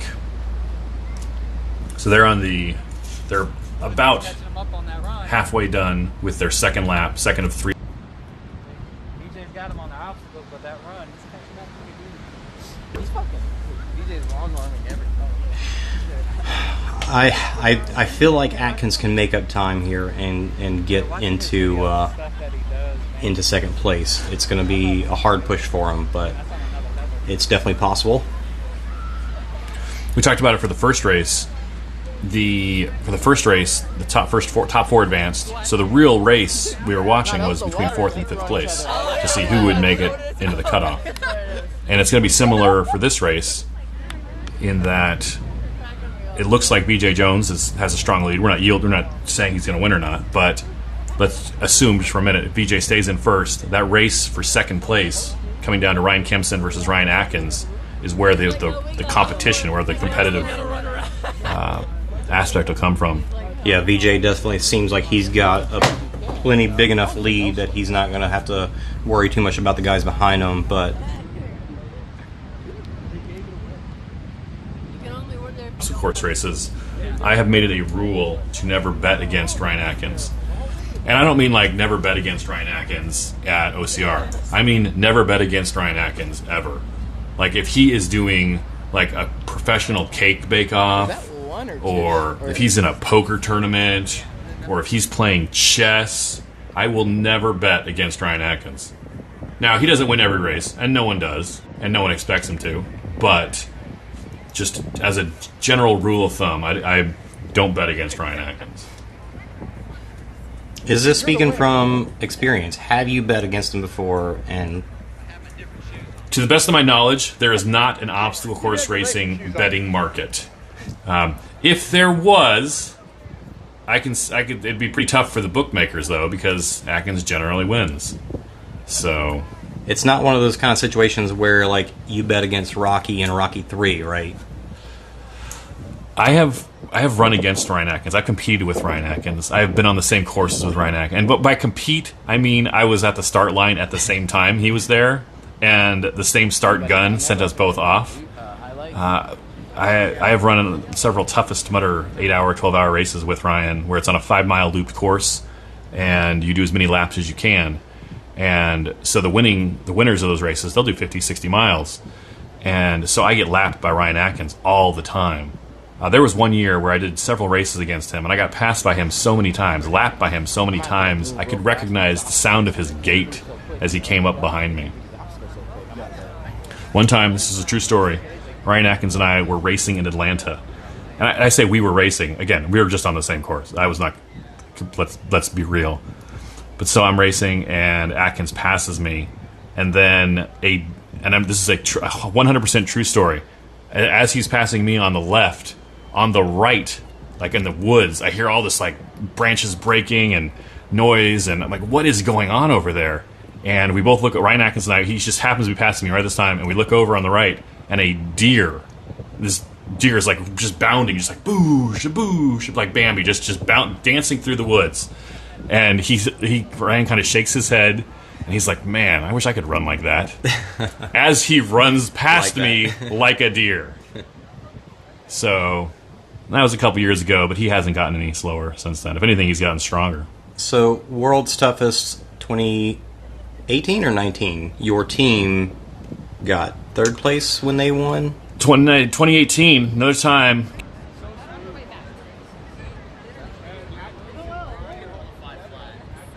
And we placed third. Ryan Atkins' team, consisting of him, Ryan Atkins, Brian Gowiski, and Ryan Woods, they finished first. So, yeah. So I don't like to mention it except maybe every single podcast episode I do. But yeah, Ryan Woods beat me by narrowly defeated me, like 65 miles to 35 miles at World's Toughest Mudder. Here comes our first athlete.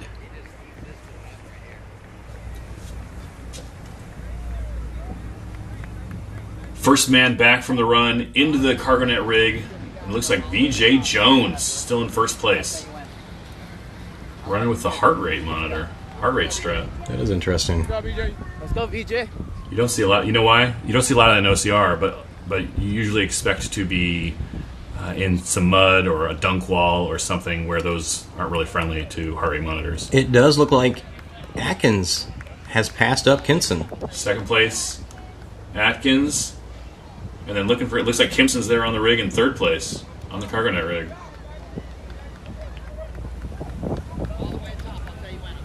And there is Ryan Kimson in third place, just behind Atkins. And then Ryan Woods, again, not far behind. Ryan Woods in fourth. Don't count Ryan Woods out. Seriously. Oh, whoa. BJ Jones had some trouble getting over the cargo net. He's okay. Dropped his sunglasses. They're okay, it looks like. One left. One left. The last race, we come off not smoothly like that. You were concerned. Ryan Woods gets through the Thor's hammer and is off to the last obstacle of the race. That vertical cargo net we just saw.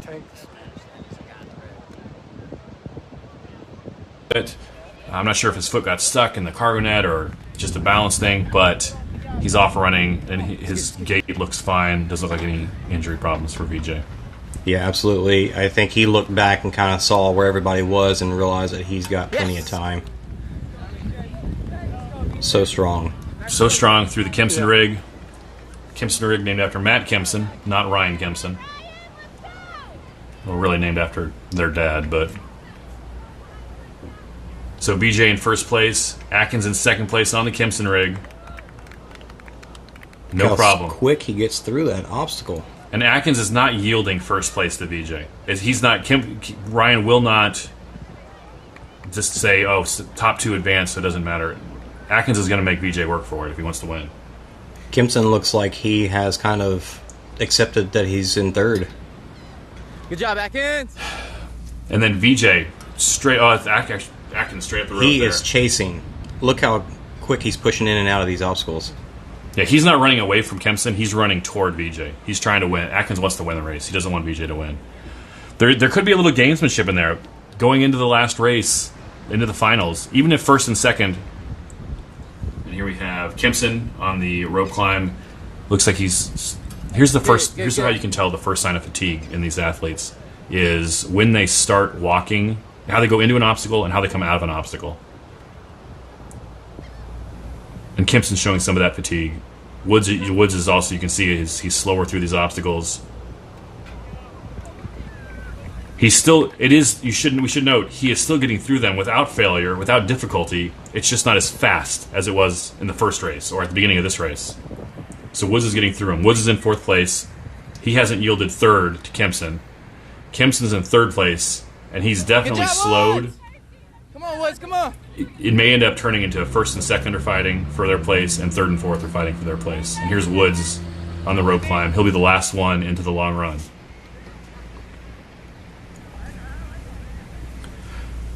I can't wait to see how close Atkins and VJ are. Will VJ, take it easy and let him close the gap since they're first and second anyways? I'd say it's right between all the obstacles. It's a 50-50 chance of that happening. It either happens or it doesn't. But no, VJ's not going to yield anything. VJ is young. VJ knows who Ryan Atkins is. They've raced against each other multiple times.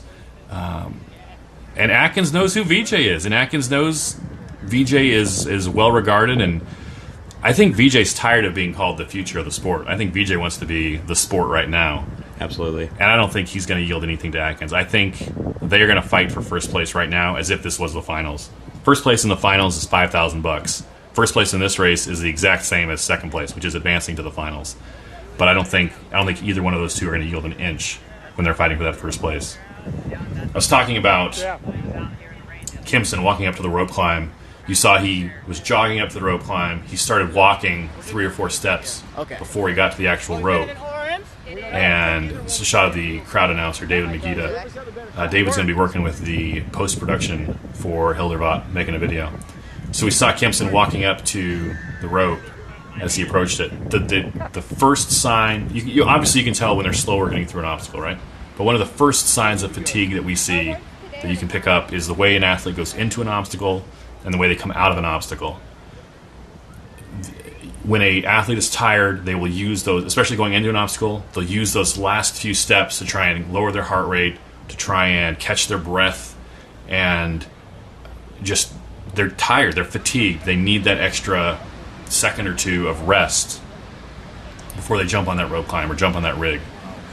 The other way you can tell is when how they come out of an obstacle. An athlete that is fresh and strong and still feeling good will finish that obstacle, their feet will hit the ground, boom, they're gone, they're running again. An athlete that is tired, or an athlete, maybe like an open wave athlete, like someone like you or me, we finish an obstacle and we're tired from the obstacle, so we kind of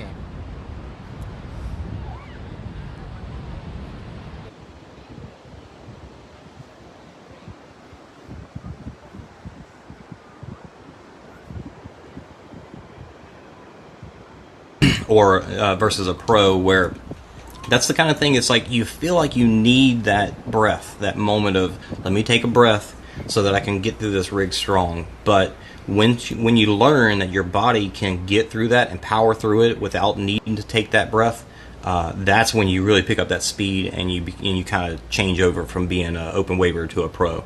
Just that one step that when I finish the obstacle, I'm running immediately.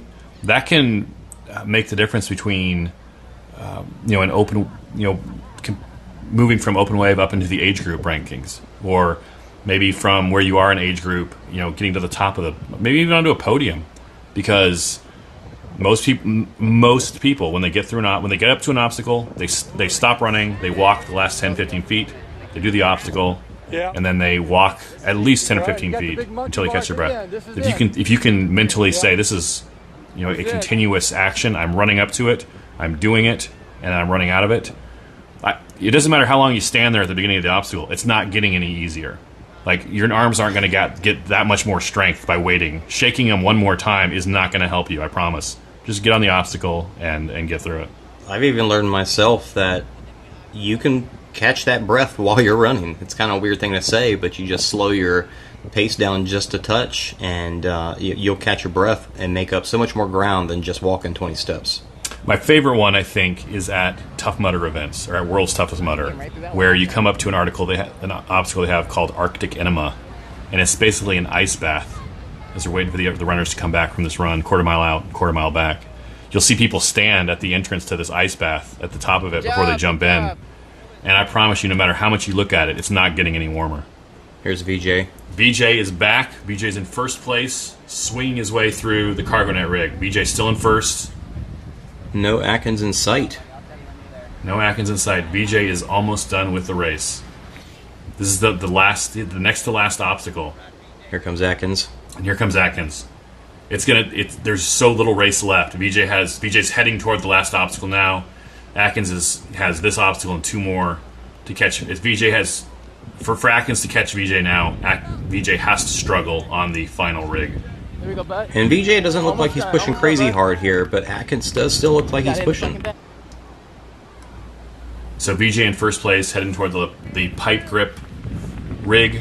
Atkins in second place, just behind VJ, not just behind him. Not even the camera shot is looking at VJ running toward the pipe grip rig.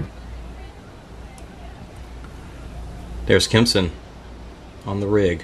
Kimson on the cargo net rig in third place. And he's through. Good job, Kimson. Took a look back to see where Woods was. Yes! And VJ is through. VJ is through the last obstacle. VJ just has to walk to the finish line, and he will advance to the finals. VJ Jones, your first place finisher. Good job, Ryan! And that was Atkins finishing up right there, heading to the finish line. And there he is, your second place finisher, Ryan Atkins. Ryan Atkins and VJ Jones will advance to the finals. I don't believe we're yet to see Woods on the that rig, the cargo rig. I think he's coming up to it now, actually. Kimson's coming up to the final rig. Taking his breath. He's got plenty of time. You can tell There's Kimson's Woods. not worried about Woods. Yeah. So Woods is finishing the cargo, and he's not. it seems like he is. He's not that far behind Kimson. He's probably 30 seconds behind Kimson. Kimson still has the Thor's hammer pull, and then he'll have the final grip rig. And Kimson has just finished the final obstacle. Your third place finisher, Ryan Kimson. Start walking down this way. Ryan will win $1,000 for his third place finish here at Hildervat Jacksonville, Battle on the Beach. Ryan Woods is through the Thor's hammer pull, heading for the last obstacle.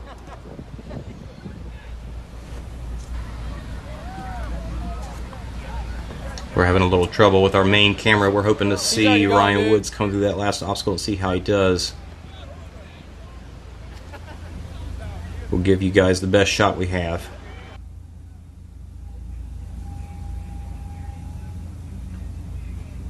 What? Here he comes. Not stopping. Not letting Let's that go, Woods! crowd cheering for him. Look at that smile! That's the Woods smile. Ryan Woods is a fan favorite. Some guys like him. I like him because he's about my age, a little older.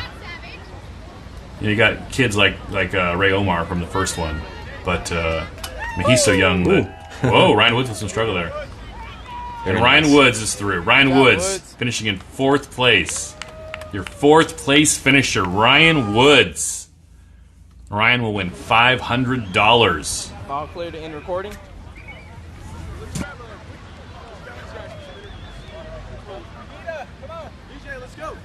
Over here. So our top 4 finishers: in 1st place, VJ Jones; in 2nd place, Ryan Atkins; in 3rd, Ryan Kimson; and in 4th, Ryan Woods. VJ Jones and Ryan Atkins will advance to the finals, where they will fight for $5,000 1st place, $2,000 2nd place. Ryan Kimson will win $1,000 for his 3rd place finish, and Ryan Woods will win $500 for his 4th place finish. Congratulations to the finishers. Hold on. 10 seconds. 10 seconds. Shot of David Megita there with VJ Jones.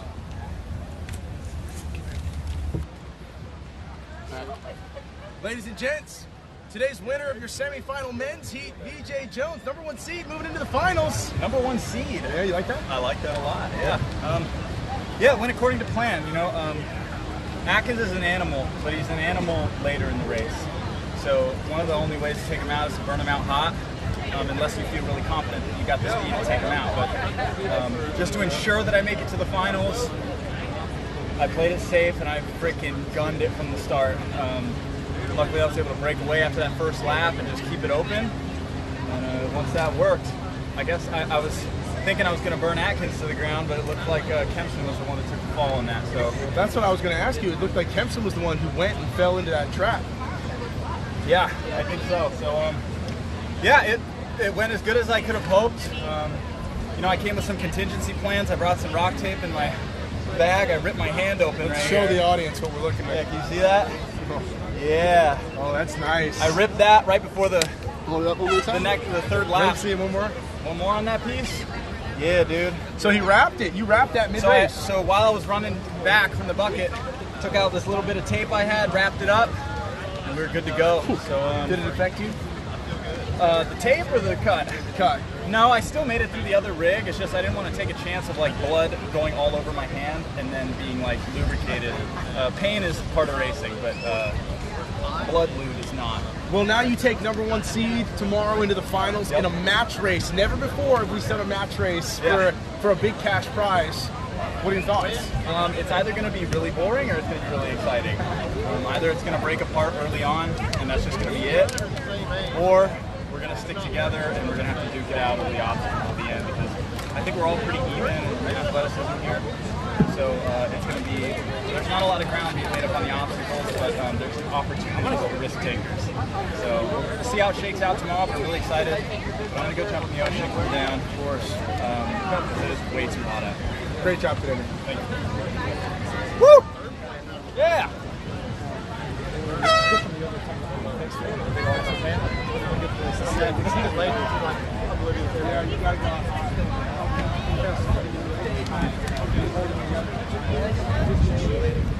say that one more time, please?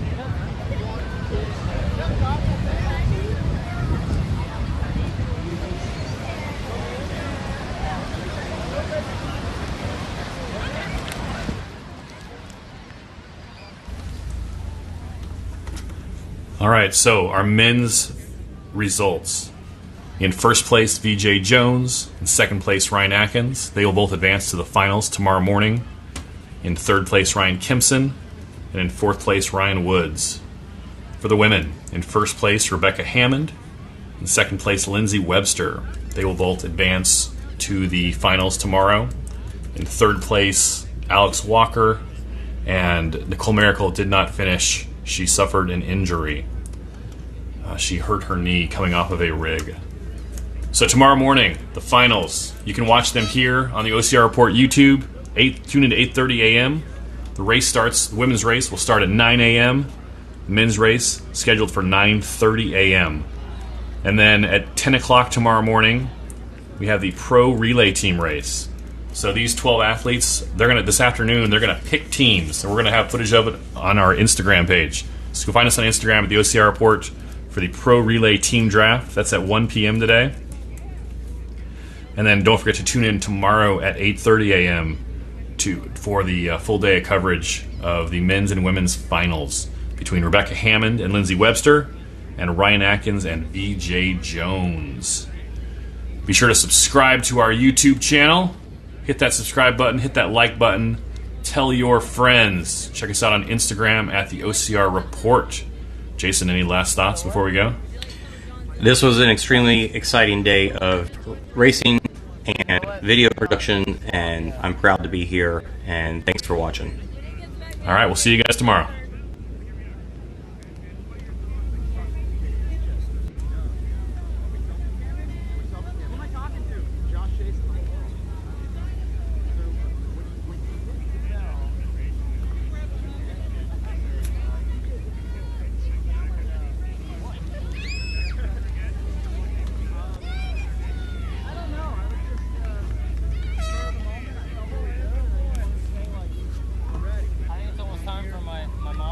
Oh, let's do it. Okay, where's